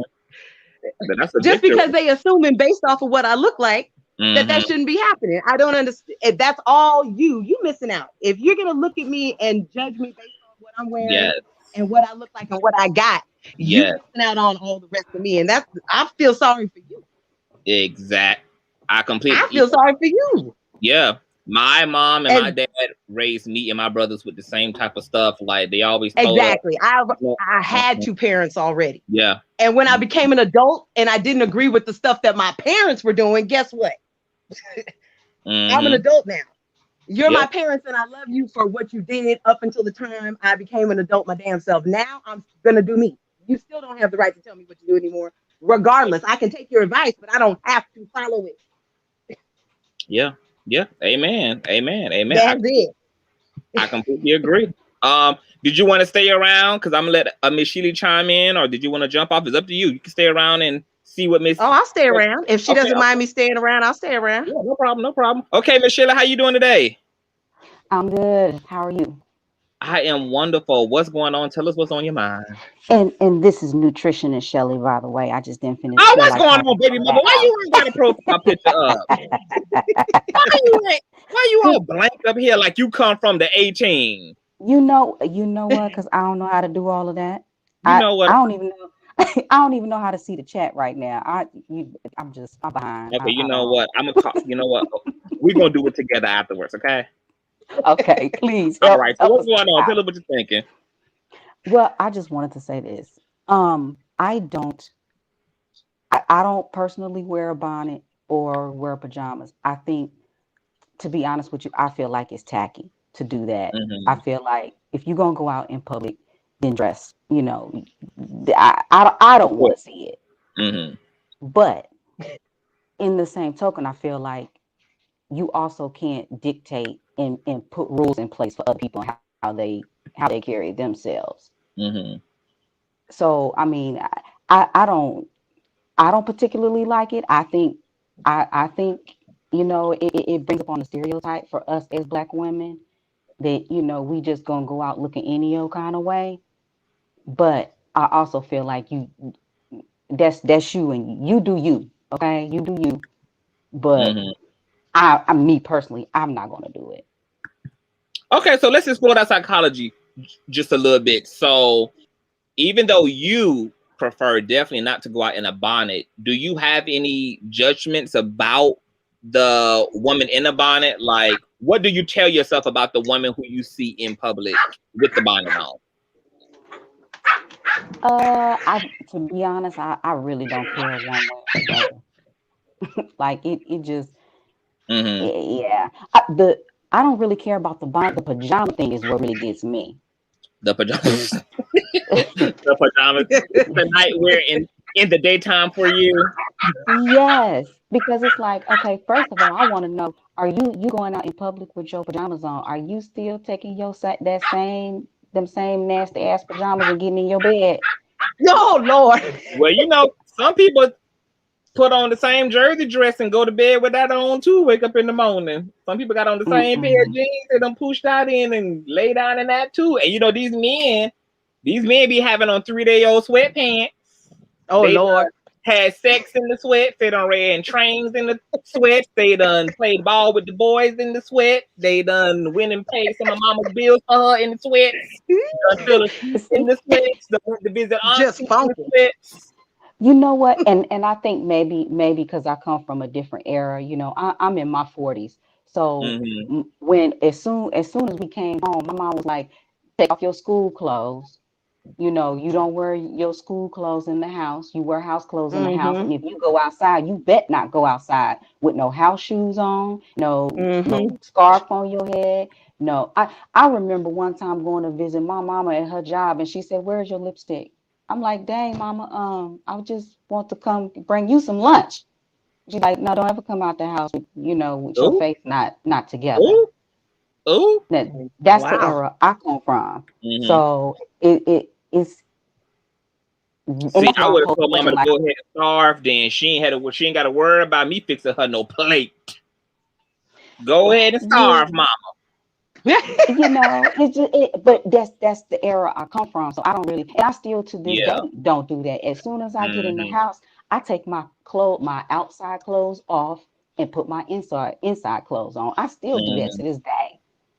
Because it's all this crap out in the outside. So I'm not about to track. I take my shoes off at the door because I don't want to track stuff from outside inside my home.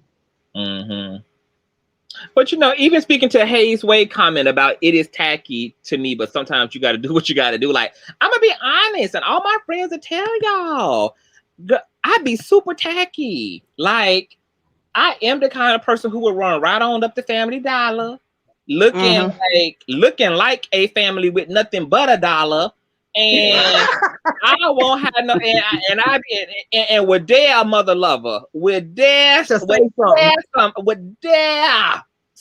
too, because you know, for me, sometimes tackiness is the result of laziness, but you know, for me, tackiness sometimes is me giving myself permission to just not care about the world. And I think all as human beings, we have our ways of resetting. For some of us, it's prayer. For some of us, it's meditation. For some of us, it's going on vacation. For some of us, it's being tacky some damn time. And the tackiness is just a vacation from caring about what mama think, caring about what someone else thinks about how you look. Yeah, like it's just it's literally just a mental checkout of I don't give a F. And sometimes you have to give a F to stay sane and to remind yourself that what you feel about yourself is what's the most significant, not your neighbors, not your children, not your friends, and you know, and so for me, like, when my glamour comes from when I have to go to events, when I have to do really important things, when I get up online, but in my regular life, like, I am chill. I'm in wife beaters. I'm in my drawers. Right now, I'm in my damn drawers. No socks, tank top, crop top, now, you know you shouldn't have put out there. You got some niggas drooling now. You got some niggas drooling now. Why you gonna say all that online? And you know, but you know what? I was raised up in a household where, and I think we have another guest as well. Let me put this overlay on real quick, and I just want to say this last piece, and I'm gonna let y'all continue to give y'all thoughts. Hey, Aquarian Cat, are you there? Yes, I'm here. Hey, what's going on? How are you? I'm good. How are you? I am wonderful. I was just finishing a thought, and then I'm gonna let you have it. Okay. Okay. And so I was raised in a household where, like, we was raised in a household where we could walk around in our drawers. Like, my parents were very much so like hippies. Like, so we were very comfortable with nudity. We were very comfortable with just being ourselves. And so becoming a adult, you know, like me getting into fashion and aesthetic and all of that stuff was like more preference, but I never felt I had to be anything. And my parents always put more emphasis on us being educated and capable in this world, more so than anything else. And so I felt like I had the perfect balance in my upbringing of, like, you know, of obviously knowing how to be presentable, but obviously also knowing how, like, what truly matters. And it's not what I look like, which is why I look crazy as hell. Piercings, tattoos, I don't take the body that seriously. I take care of it in terms of health, but everything else is subjective. You know, I don't put that much stake into it, but we do live in a society. It's just your house. Yeah. Like, it's just a house it's housing your spirit. That's it. Yes. That's it. It's your just spirit's a tabernacle. It's just a tent for the soul. And, you know, I'm going to retire it fully. It's going to wrinkle and grow old. It's going to get sick. Everything is going to fail at some point. My titties going to hang. My pussy going to sag. Everything is just going to hit the damn floor. And it's okay. I'm going right on home to the Father, where I have a transfigured and glorious body prepared for me. So I just don't put that much stake into it. And I think it kind of sucks that we live in a society that does. And I think this leads to a lot of body dysmorphia. It leads to a lot of shame around not being able to afford certain things, not being able to look a certain way. Exactly. And it just leads to a lot of unnecessary suffering, because we're so much more than what we have and what we wear. Exactly. Yeah. And to that point too, I feel like we worried about the wrong thing. I hear a dog chirping. I know I'm about to move. I do apologize. It's my puppy. Ain't no problem. If you need to mute yourself too, like, you can use the mute button if you need to, boo. Okay, whoever was speaking. It's me, nutritionist. Okay. Okay, baby, go ahead. But I think a lot of time, well, it seems like a lot here lately, we worried about the wrong thing. Like, that's why I said I think it's tacky, but I don't care. That's right, you. Do you? I mean, it's you know, whatever. Right. Let's talk about the fact that while they have us all with our minds on frivolous stuff that's not really important, let's talk about the real stuff, like how they kill us. Amen. Yeah. You know, amen. And different things like that it's like, okay, is Bonnets really that important? I mean, is pajamas really that important? I mean, yeah. I just don't care. Yeah. No, I understand. Yeah. I think the difference between you and Monique is Monique made an actual demand for people to cater to what she's displeased with versus it being her personal preference. Like, I think it's tacky, but, you know, if that's what people want to do it. But it was like, that's tacky and y'all need to stop wearing it. Y'all, that is tacky and disrespectful. Y'all need to stop doing. I'm just like, girl, calm down. Who made you queen? And as Rainy Puds, I think most of us in the Black community, the biggest focus was on just being hygienic. Like, if you were going to look bummy, as long as you were clean, it was all right. Like, the biggest thing was you might not have the best of clothes. You might not can't be able to afford to be fancy. But if you're clean and you are somewhat groomed, then fine. But, you know, I will agree with Rainy Puds. Like, my biggest emphasis with my kids are going to be on just be clean, child. Like, I'm going to leave the rest up to you as long as it ain't too ridiculous. But Aquarian Cat, are you there? Yes, I'm still here. Okay, buddy. Tell us what to do. Okay, before I get started, I just want to say that I enjoy watching you on YouTube. This is the first time I'm actually chiming in. Yes, thank you for being here, and thank you for your support. Thank you. So I just wanted to chime in before I ran into Publix to get my bottle of wine. But I just want to say that, you know, when I watched the video that Monique posted, I can tell that she was really trying to not insult anyone with what she was going to say. I kind of felt like she was coming from like a motherly kind of space, at least trying to. But when I watched it, I was like, oh, okay. Like I personally did not find anything wrong with it. I was like, okay, well, I get her perspective. especially when she says something that I totally forgot, but I was kind of raised up on, which is, when you walk up out of this house, you represent everybody in here, not just yourself. So represent correctly. But it wasn't until this morning when I woke up and went into the shade room comments that I saw all the girls are going in on her.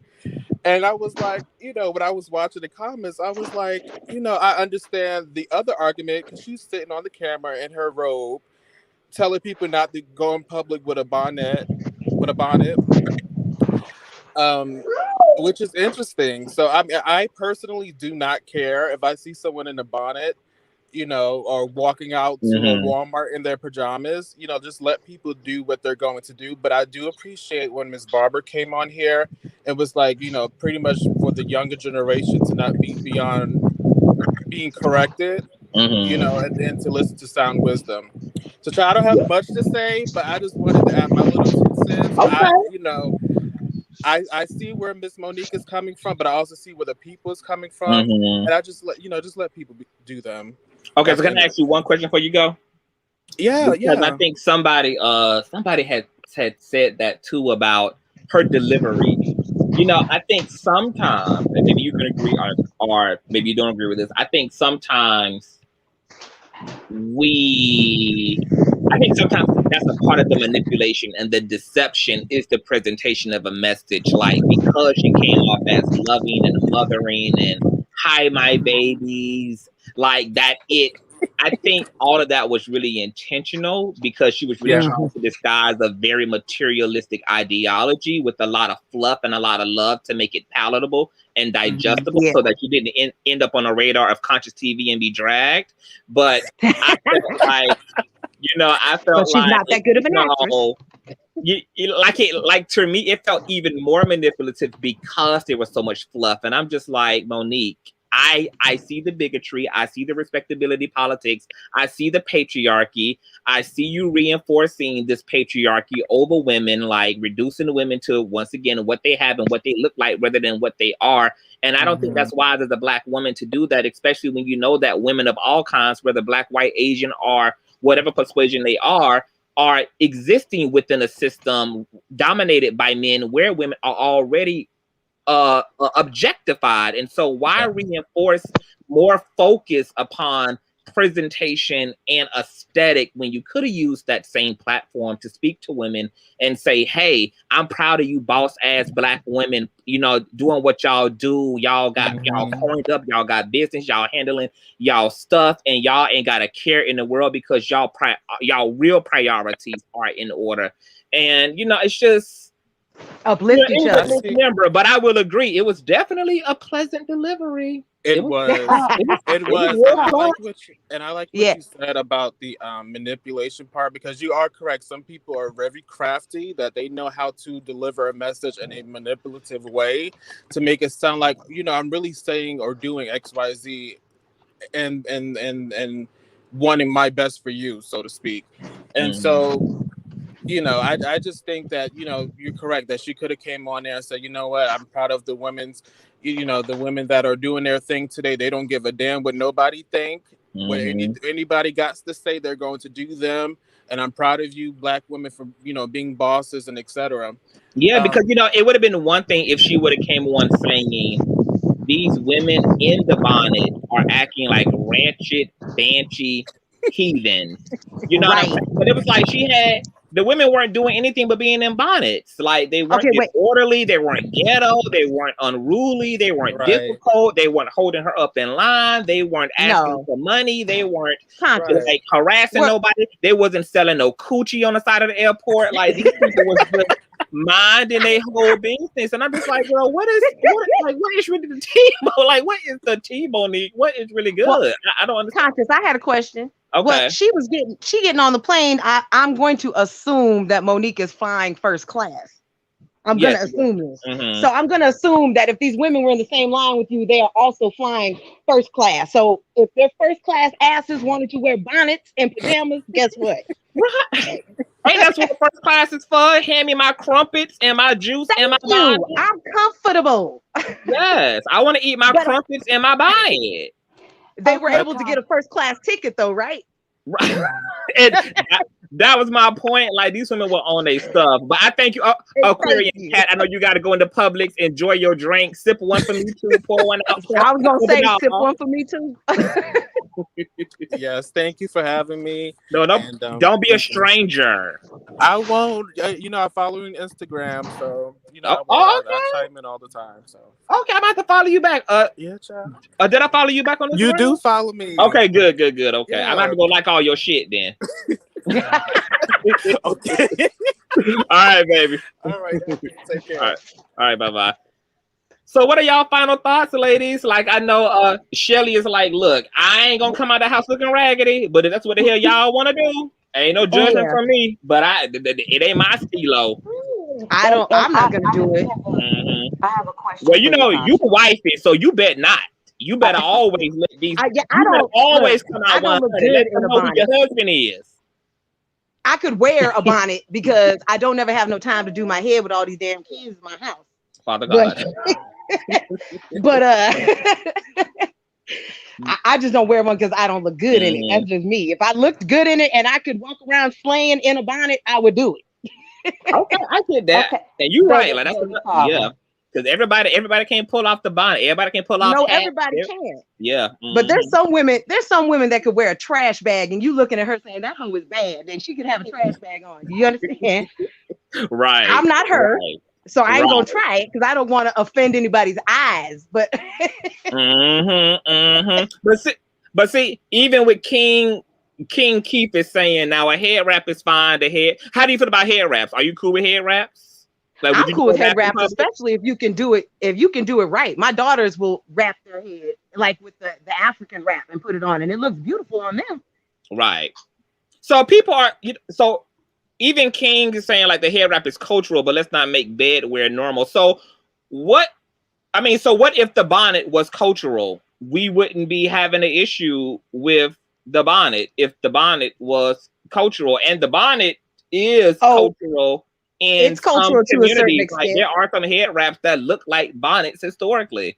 Yes, there are, and they sell some that look like that on purpose so that you can go out in public with it on and not look like you're just wearing a bonnet. They do that on purpose. There are some that specifically look like it's meant to be worn outside of the house. But it really just all still comes back to somebody wanting to control what somebody else does.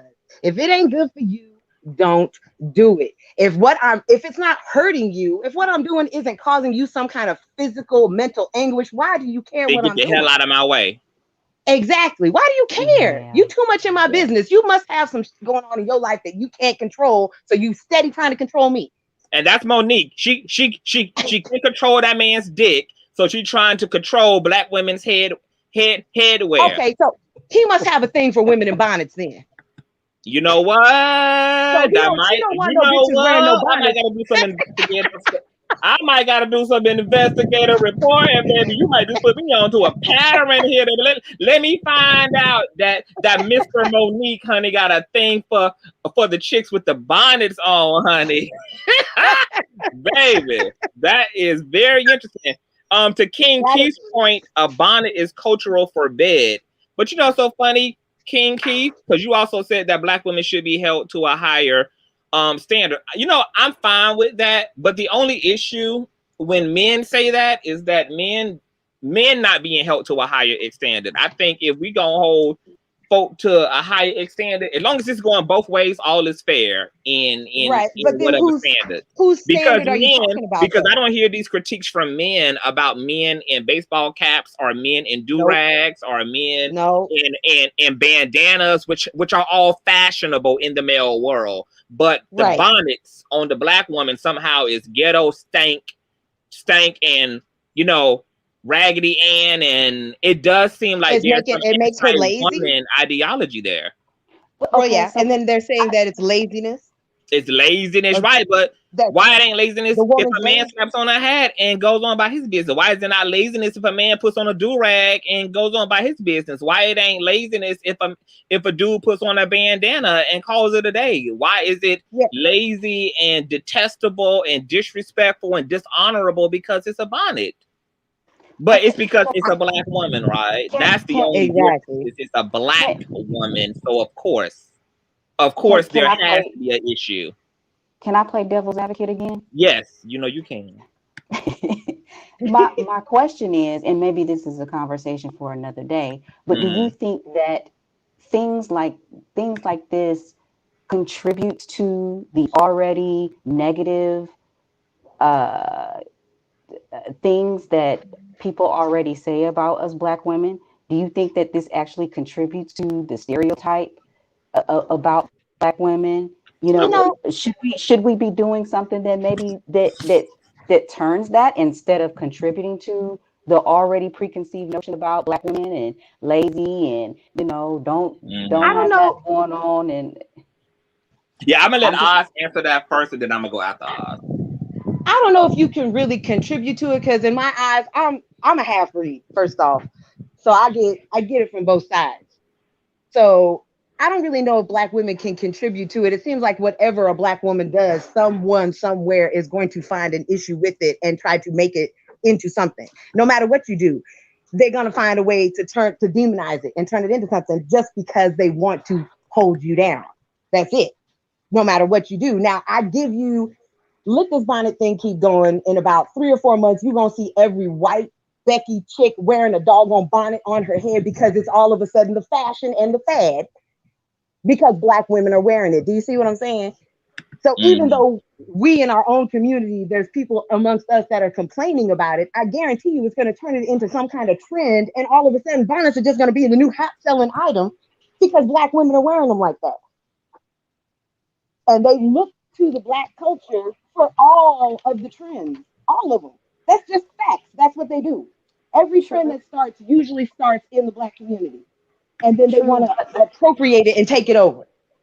True, but look at how it's being portrayed right now. It's being portrayed right now. Oh, yeah, right now they're trying to make it seem like they're making it seem like you lazy and everything right now. But as soon as Becky starts wearing it, they're gonna be rocking down the damn runway with it on at Fashion Week in Milan somewhere, and it's gonna be the new thing, and it won't be, nobody will be lazy then. When it's the white chick wearing it, she ain't lazy. If you were gonna call every single woman lazy that does it, that would be one thing to me. But if you are only gonna say black women are lazy because they do it, then I got a whole ass problem with that. Oh, absolutely. And like I said, this is not how I feel or anything. I just want to play devil's advocate. Yeah. I know that. I'm not talking to you. And I want to answer to that. I want to answer to that. I'm at the piggyback off of what I said. It's definitely,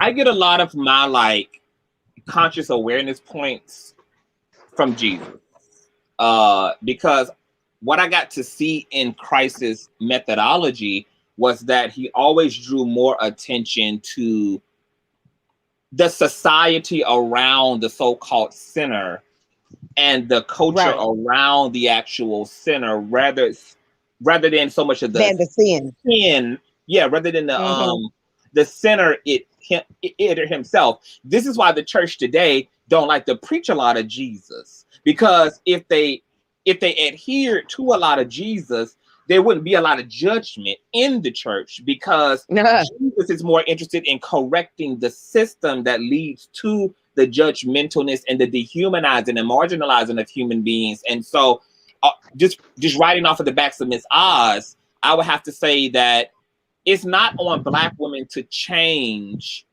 the opinions of people who they were never ever supposed to impress to begin with.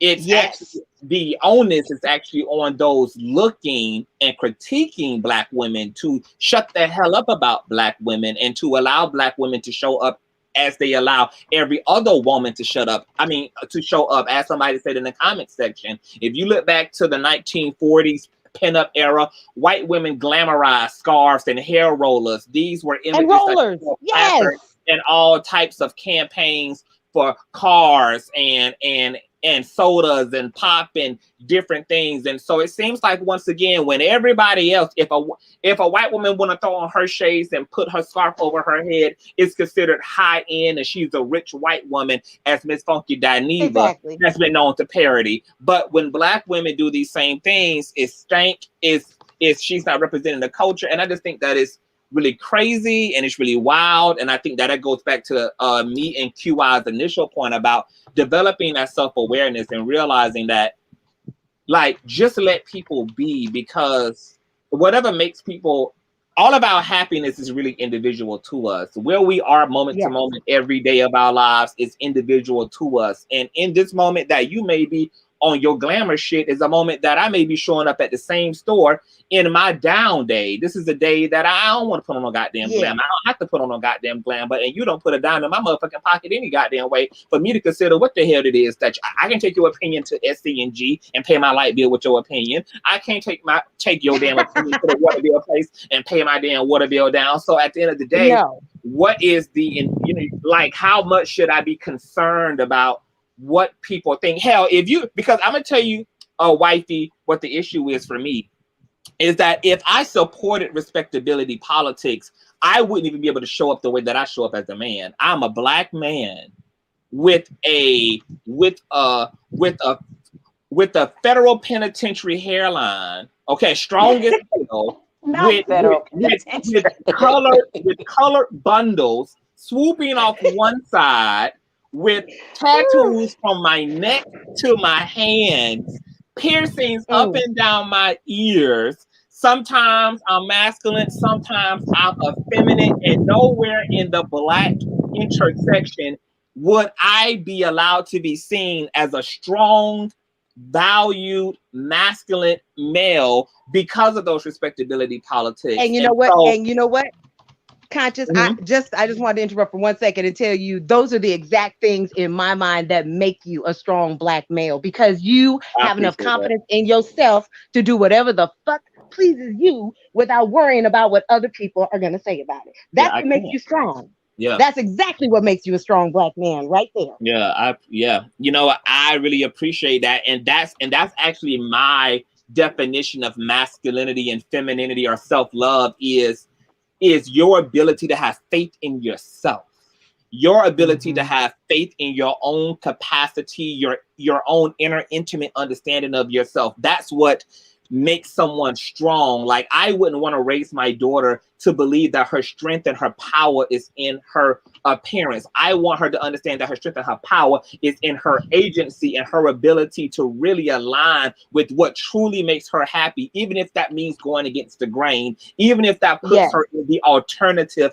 category, but having the balls and the tenacity and the wherewithal and enough middle finger in your spirit to give to a society that is trying to doctor you up, trying to customize you to their liking, to their comfortability, while they have all the agency in the world, but completely getting you to put yourself in the box.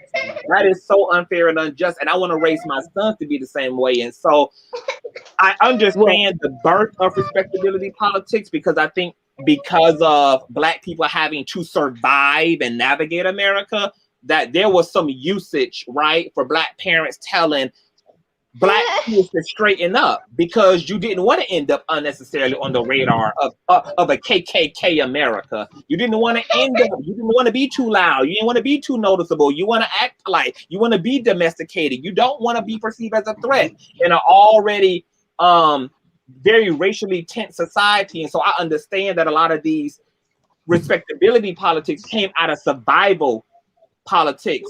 I mean, yeah, out of survival tactics, but you know, now we've grown in a place where we've created enough diversity within our culture for everybody to have a community and to have a club. And so there's a place for the girls, for the ratchet girls who are classy and go to school and come to the club and twerk in their heels. And there's a space in this society for the bonnet wearing chicks who don't wear deodorant, who want to go to the hole in the wall in the club and drink their Hennessy and get it crunk and get it popping. There's like cultures and spaces in our places for the effeminate men, you know, for like, we have opened up enough now to where we don't have to reinforce these strict, narrow categories for people. Like, we're now even talking about, you know, polyamory and polygamy, because monogamy doesn't work for everybody. And so we got to keep making spaces to accommodate all of our uniqueness versus trying to get people to box themselves in as if it means something for for them to be approved by us to begin with. Nobody needs my approval. My approval shouldn't mean anything to anybody.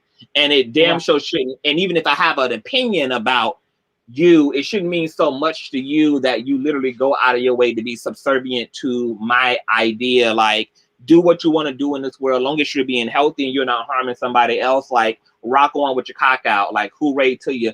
But yeah, that I think that Black women should not give a fuck to a system that doesn't give a fuck about them, because what Black women have to understand is that America is not disposing of you because you are not dressed well. America is disposing of you because you're a Black female. Mm-hmm. Because you're a Black female. Mm-hmm. So that means that this system is decapitating the heads off of the Black women who wear the bonnets, and the Black women who got their sew-ins in, and the Black women who got their braids in, and the natural hair Black women, because this system is after Black women. So it doesn't matter how you show up. You can't change the minds of people who already got a made up mind any damn way. And our history bears it out that America hasn't changed its mind about Black women. Look at what all Michelle Obama went through. She was called a monkey. She was called a trans woman. When Michelle Obama showed up at Obama's speeches in her spaghetti straps and her arms out, the media grilled Michelle Obama's body. I mean, there was no personal agency for Michelle Obama at all. But you didn't hear that rhetoric about Hillary Clinton, did you? You didn't hear that rhetoric about Mrs. Like all of the other first ladies, you know. But our first lady was called everything from a monkey to a trans woman to unhuman to I mean, there was a constant policing of white America on Michelle. And the sad part about it is, well, I don't know if it was really sad, because Michelle just, you know, she seemed to just do what the fuck she wanted to do irregardless. But that's what Black women should do to counteract this system, is don't listen to the system. Do what the fuck you want to do. Do what the fuck you want to do. That's the counterbalance to a movement, or the countermeasure to a movement that don't want you to have no agency. Is have all the agency, including the agency to walk out of your house and look toe the fuck up. That's also your right and your agency. Exactly, and that was my point. That was my whole point. It doesn't matter. That's why I don't care. But even though I wouldn't do it, I don't care. Yeah, because it doesn't matter how we walk out. We us as Black women, we're gonna be judged for whatever. Everybody's gonna find a reason to have a problem with a Black woman. Period. If it's not our hair, then it's our makeup. If it's not our makeup, then it's the shoes we wear. If it's not that, then it's the cars we drive. If it's not, like, they're always gonna find something to nitpick at a Black woman for. Yes, absolutely. Yeah. So, you know, you like, even you, like, you are doing what you want to do, and you're showing up as Shelly, and that is exactly what the hell you're supposed to be doing, whatever that means for Shelly. And continue to be true to yourself is, you know, how we change these narratives. But changing ourselves for the program is not how we change the program. Just actually staying true to ourselves, even if it means that we must die on this hill of authenticity. That's what it comes down to, because to do anything else means to sell out. And so if I have to die in my queerness, if I have to die in my Blackness, if I have to die in my maleness, if I have to die in my love for Yahshua, if I have to die on any of those hills, I'm wearing them all, and I wear them comfortably. And I would rather die for those things than to die with being complicit and compliant with a system that's already anti-CTV and anti-everything that just exists outside of that status quo. And so I think that there's a lot of people like holding on to the system, and it's sad and it's unfortunate. And maybe they don't know that it's a system. They don't know that it's a programming. They don't know that it's a conditioning. And so this is all that they've had. They've seen it modeled to them by their mothers and their fathers, and generations have perpetuated trying to comply with the system. And not enough of our own people have said, look, make a choice. stand on some goddamn principle and die in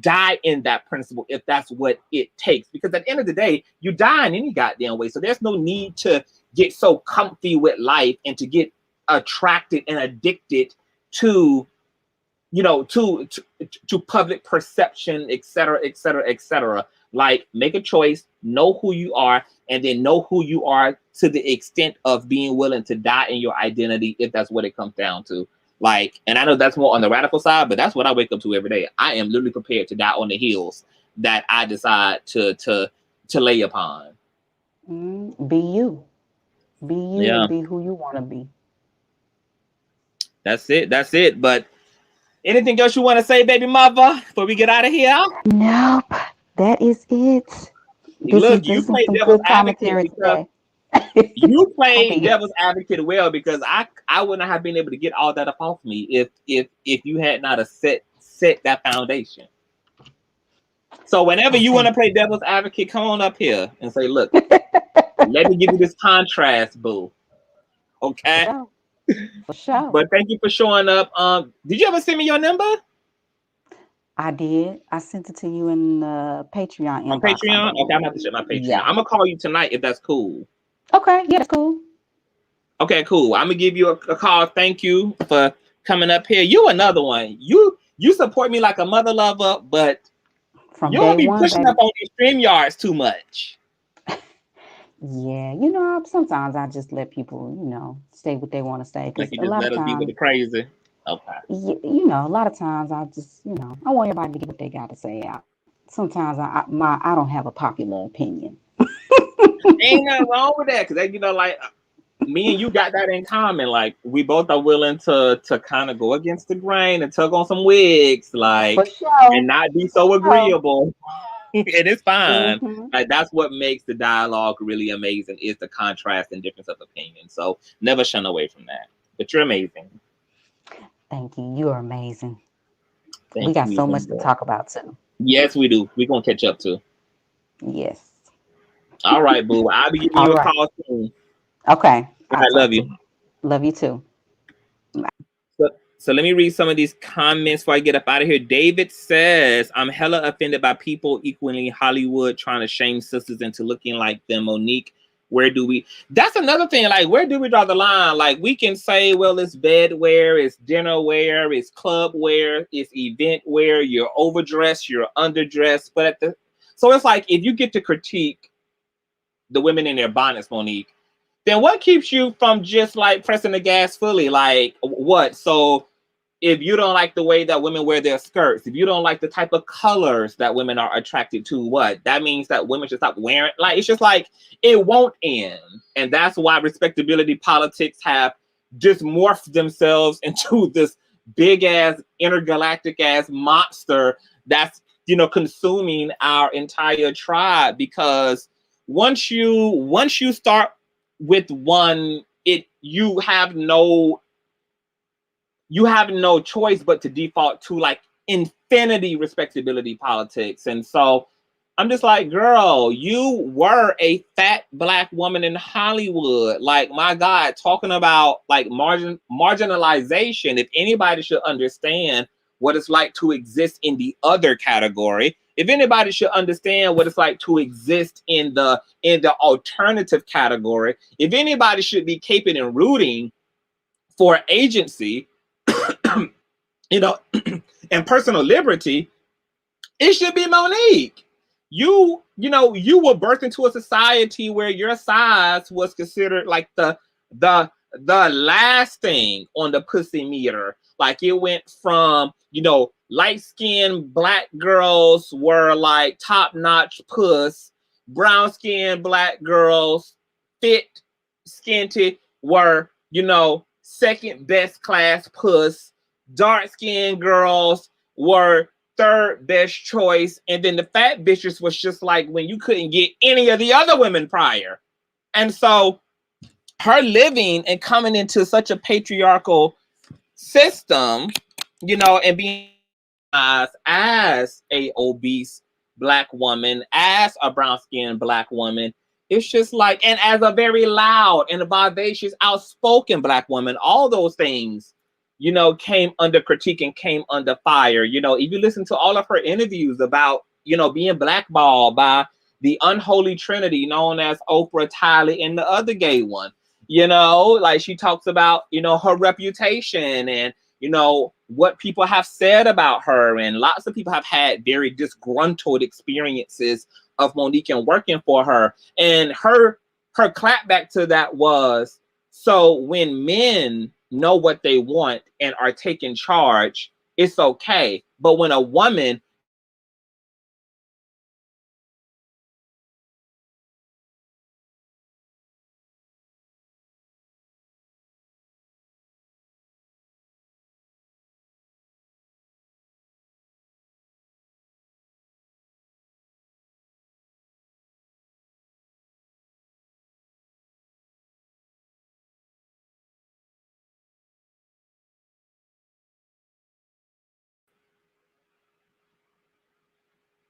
okay, girl, how long was I gone?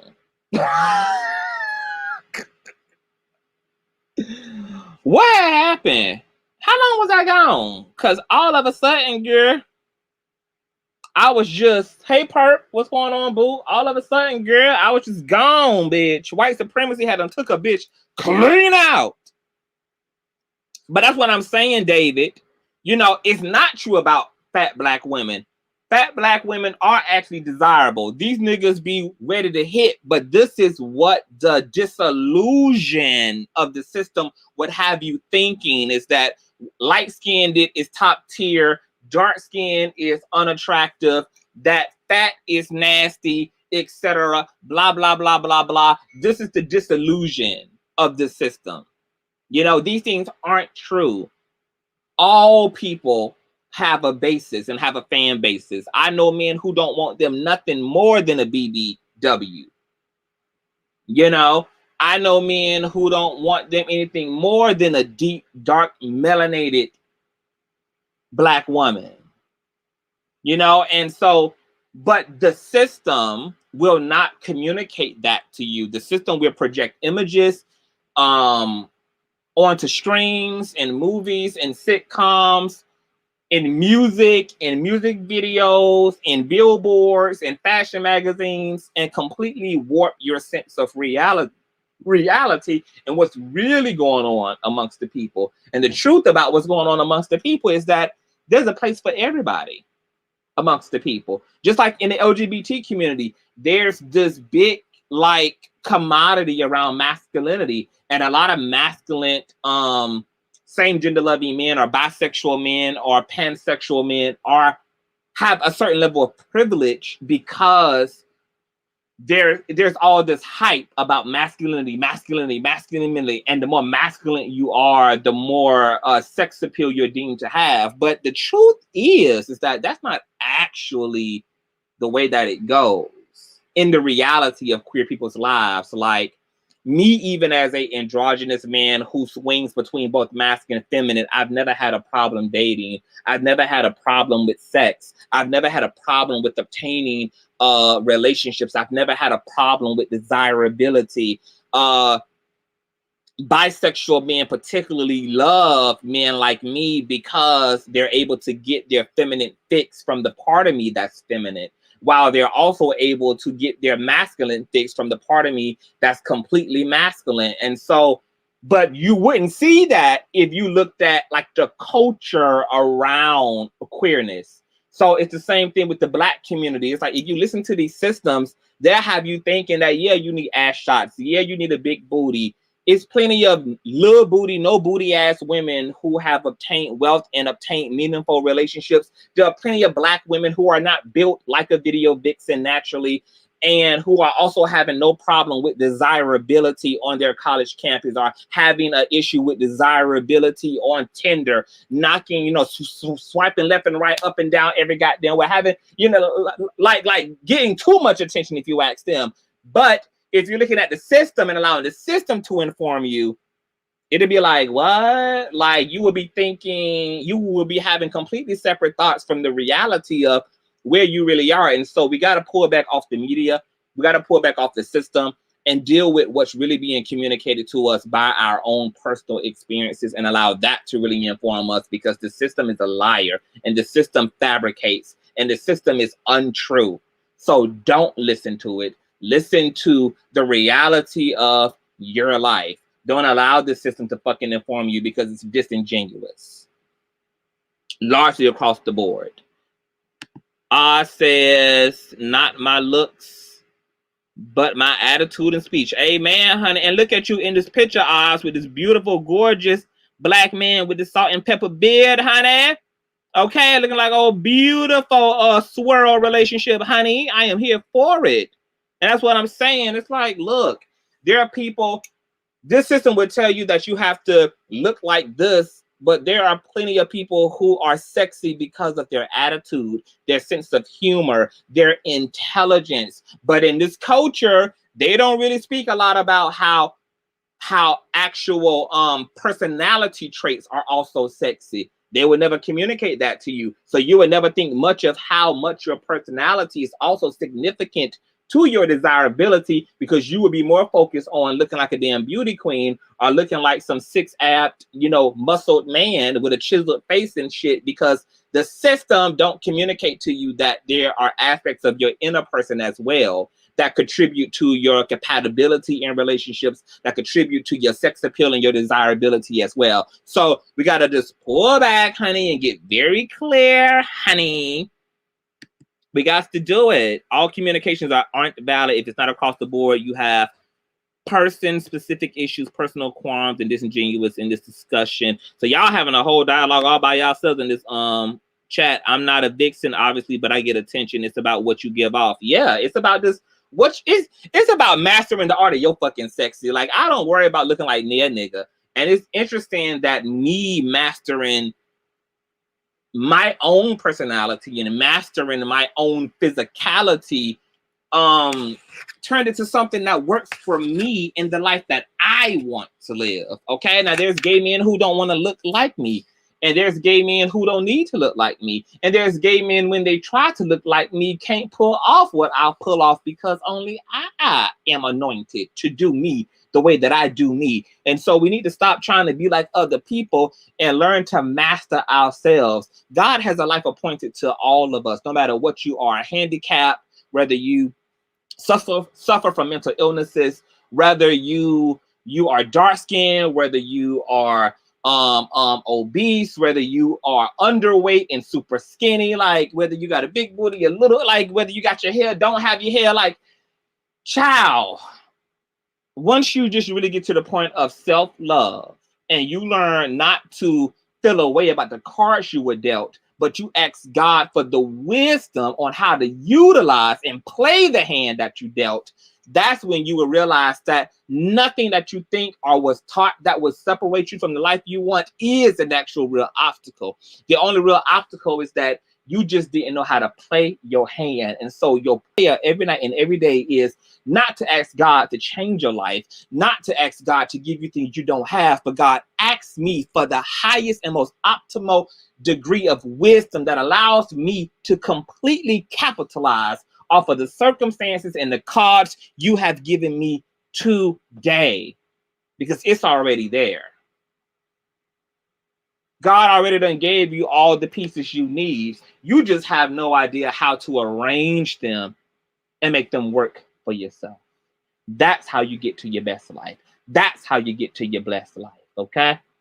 No matter what you are, no matter where you are, your prayer is ask God for the wisdom to play your hand successfully. Okay? I can't with Monique. First is Sister Love. Look, you know Monique known for her hypocrisy and being double-tongued and speaking out of both sides of her throat. Okay? But we've been here for 2 hours, y'all. I was actually going to round this show up to 1 hour, but this is the power of being live. It's so interactive and the conversations get going. But I think this was a really riveting, powerful dialogue. I'm so happy that I decided to actually take my subscriber up on, I think it was I Am That? I think I Am That commented on my Monique video and said this would make for a great discussion. So shout out to I Am Back, because this live was completely inspired by you. And share this dialogue, honey. Share it to the men, share it to the women, share it to your relatives, share it to your grandmammy, share it to your grandpappy, honey. Just share it out. Tag Monique ass, tag. I don't know. Just do what you need to do, okay? Get the kingdom out there and rolling, okay? We in the process of growing and growing and growing. King Keith says, oh, damn, King Keith, if that's you in the goddamn, nigga. Now, I don't know what team you play for, my nigga, but you could definitely be my king, okay? You could definitely, okay, be my king, okay? It's enough room for someone else on this throne, okay? It sure is, king. You know, if you want that crown, it's perfectly fine. Okay. I wouldn't have been so passive in your comments like this had I known that you was looking like this much of a king up in this thing. Okay, that you was giving all this dominion, all this first atom, the very first man of the earth type tease like this, girl. Like, you know, if Adam had looked like this, Eve wouldn't have been pressed about a goddamn serpent talking to her about a fucking apple, because she would have been with King on that goddamn Keith. Okay, God, you taking notes, God? See, if you would have had Adam looking like this, we wouldn't have this issue, dog. We wouldn't have the problem. Eve wouldn't have. Come on now, Lord. Now, you know you wrong as all heck, because you ain't had Adam looking like this. See, there would have never been no fall, because the only thing Eve would have been falling on was that penis on Adam, okay? Had you had King in the garden rather than Adam. Okay, now when we get to heaven and we do this earth project all over again, I'm sending King as the first Adam, okay? Because I'm sure that it will change the course of human history. Now, King Keith said, I've learned that you have to let people do them. They learn from their seeing you happy and successful. Truth, that energy, okay? Being your best self, loving yourself, doing you, and also, if you happy, extending that to other people. You know what I'm saying? Let other people be free. If you enjoy and have an agency over you, you want to dread your hair, braid your hair, you want to dye your hair, if you're doing all those things and participating in all those privileges, why not afford other people the right to do whatever they want to do too? With their hair, with their body, with their clothes.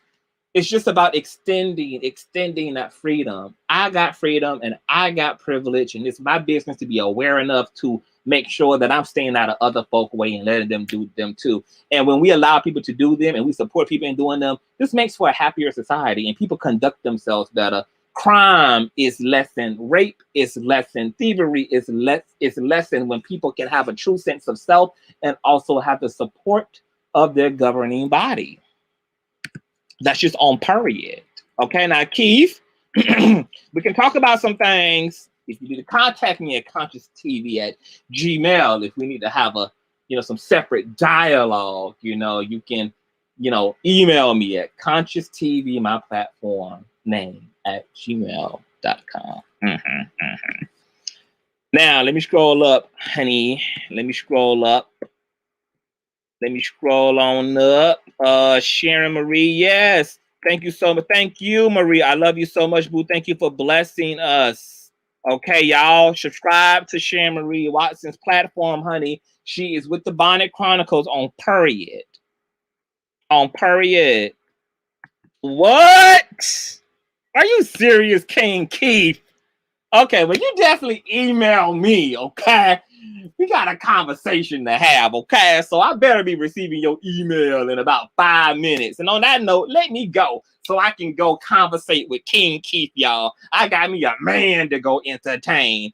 I love y'all. Y'all know we will be back next week with the shits and all the giggles, honey. I was on a little vacation situation, you know what I'm saying? Trying to enjoy myself and everything.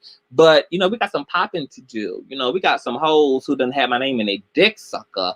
And you know, I like head and all, bitch, but I do need my dick back every now and again. Okay, you can stay on it, okay, but you can't just hog the dick. You can't just hoard the dick, okay? I do need my dick back every now and again, okay? So I do need these hoes, okay, to pull my dick up out their throat, okay? Let her dry up. Let me put this thing in some soap and some water, okay? Let some body wash hit him, okay? Let me refresh and renew the dick, okay? You can't just stay on it like that, girl. Other folk need the dick, honey. It's already about 4, 5, 10 dozen of y'all hoes, okay, who is obsessed with the dick out here in these streets, okay?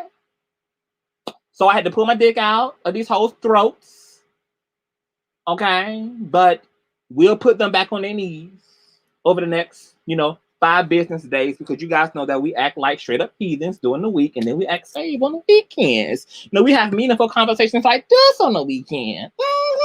And then we act a plum goddamn ungodly fool through the week. That's what we do. Oh, yes. Thank you, brown skin. I would love to have, you should have came on, because you were just, you was dropping it. You was giving it to us, brown skin lady. I would love to have you on next time too. Hey, Kelly, love you too. You know, I love y'all. This was amazing. And I would talk to you guys. Hey, what's going on, Styles by Stevie? Hey, lovely. I can't wait to speak with you. Yes, I can't wait too, girl. We got a lot to get. It's been a lot of changes since our last interview. So, can't wait to see you, boo. You guys make sure that y'all follow Styles by Stevie on Instagram, okay? Always high fashions, beautiful melanated woman, honey, giving you all the tea, amazing interviews from musicians to social media influencers, actors, baby. There ain't nothing that Miss Stevie don't do, okay? She is on her way to being the goddamn next Wendy, but just a more integral, okay? A more positive, loving, you know, good for the culture version of Wendy Williams, okay? But with the same level of success and the same level of charisma as Miss Wendy. Okay? What's going on, Ashley? So let me get out of here. I love you guys. Happy Memorial Weekend. Not really happy Memorial, you know, like, fuck Memorial Weekend. Like, we know what these holidays are about. But, you know, we as Black people have never really ever given a fuck what these holidays were about. They were just an opportunities for Black families to fucking get together and be amongst each other without even knowing what the hell the memorial even is, okay? So for Black people, none of these goddamn holidays really ain't never meant shit. They just an opportunity for us to finally take some time off and remember to come together and laugh and eat and commune and to enjoy one another, okay? So happy Black families finally together at some point during the year day. How about that? Okay. On that note, I'm out. Love you guys.